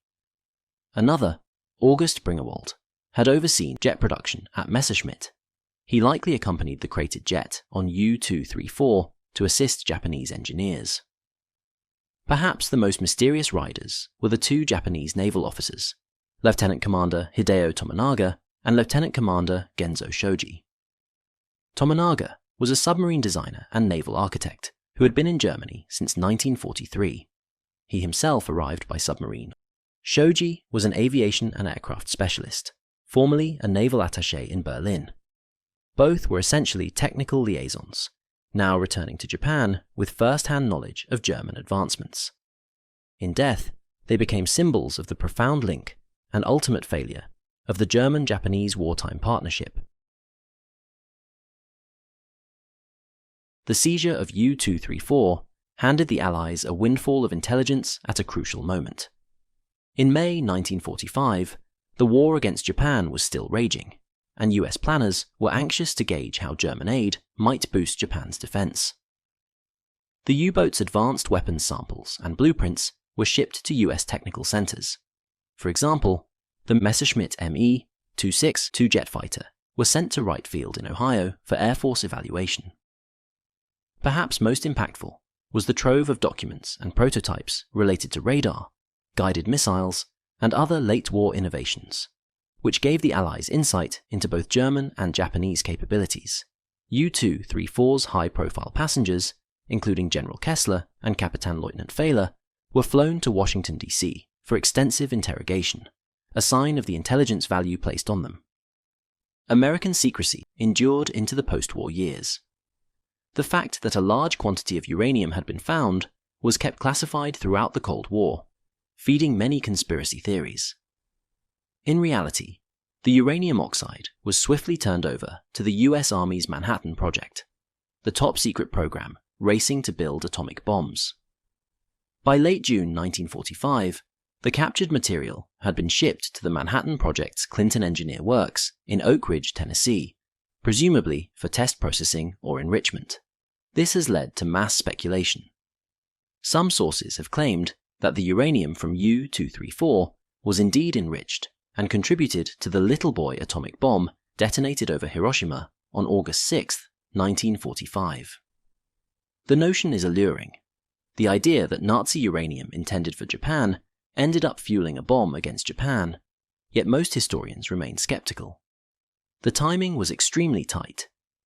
According to Major John Lansdale, the Manhattan Project security chief, the material did reach Oak Ridge and may have been added to the enrichment stream, but likely too late to make it into the first bombs.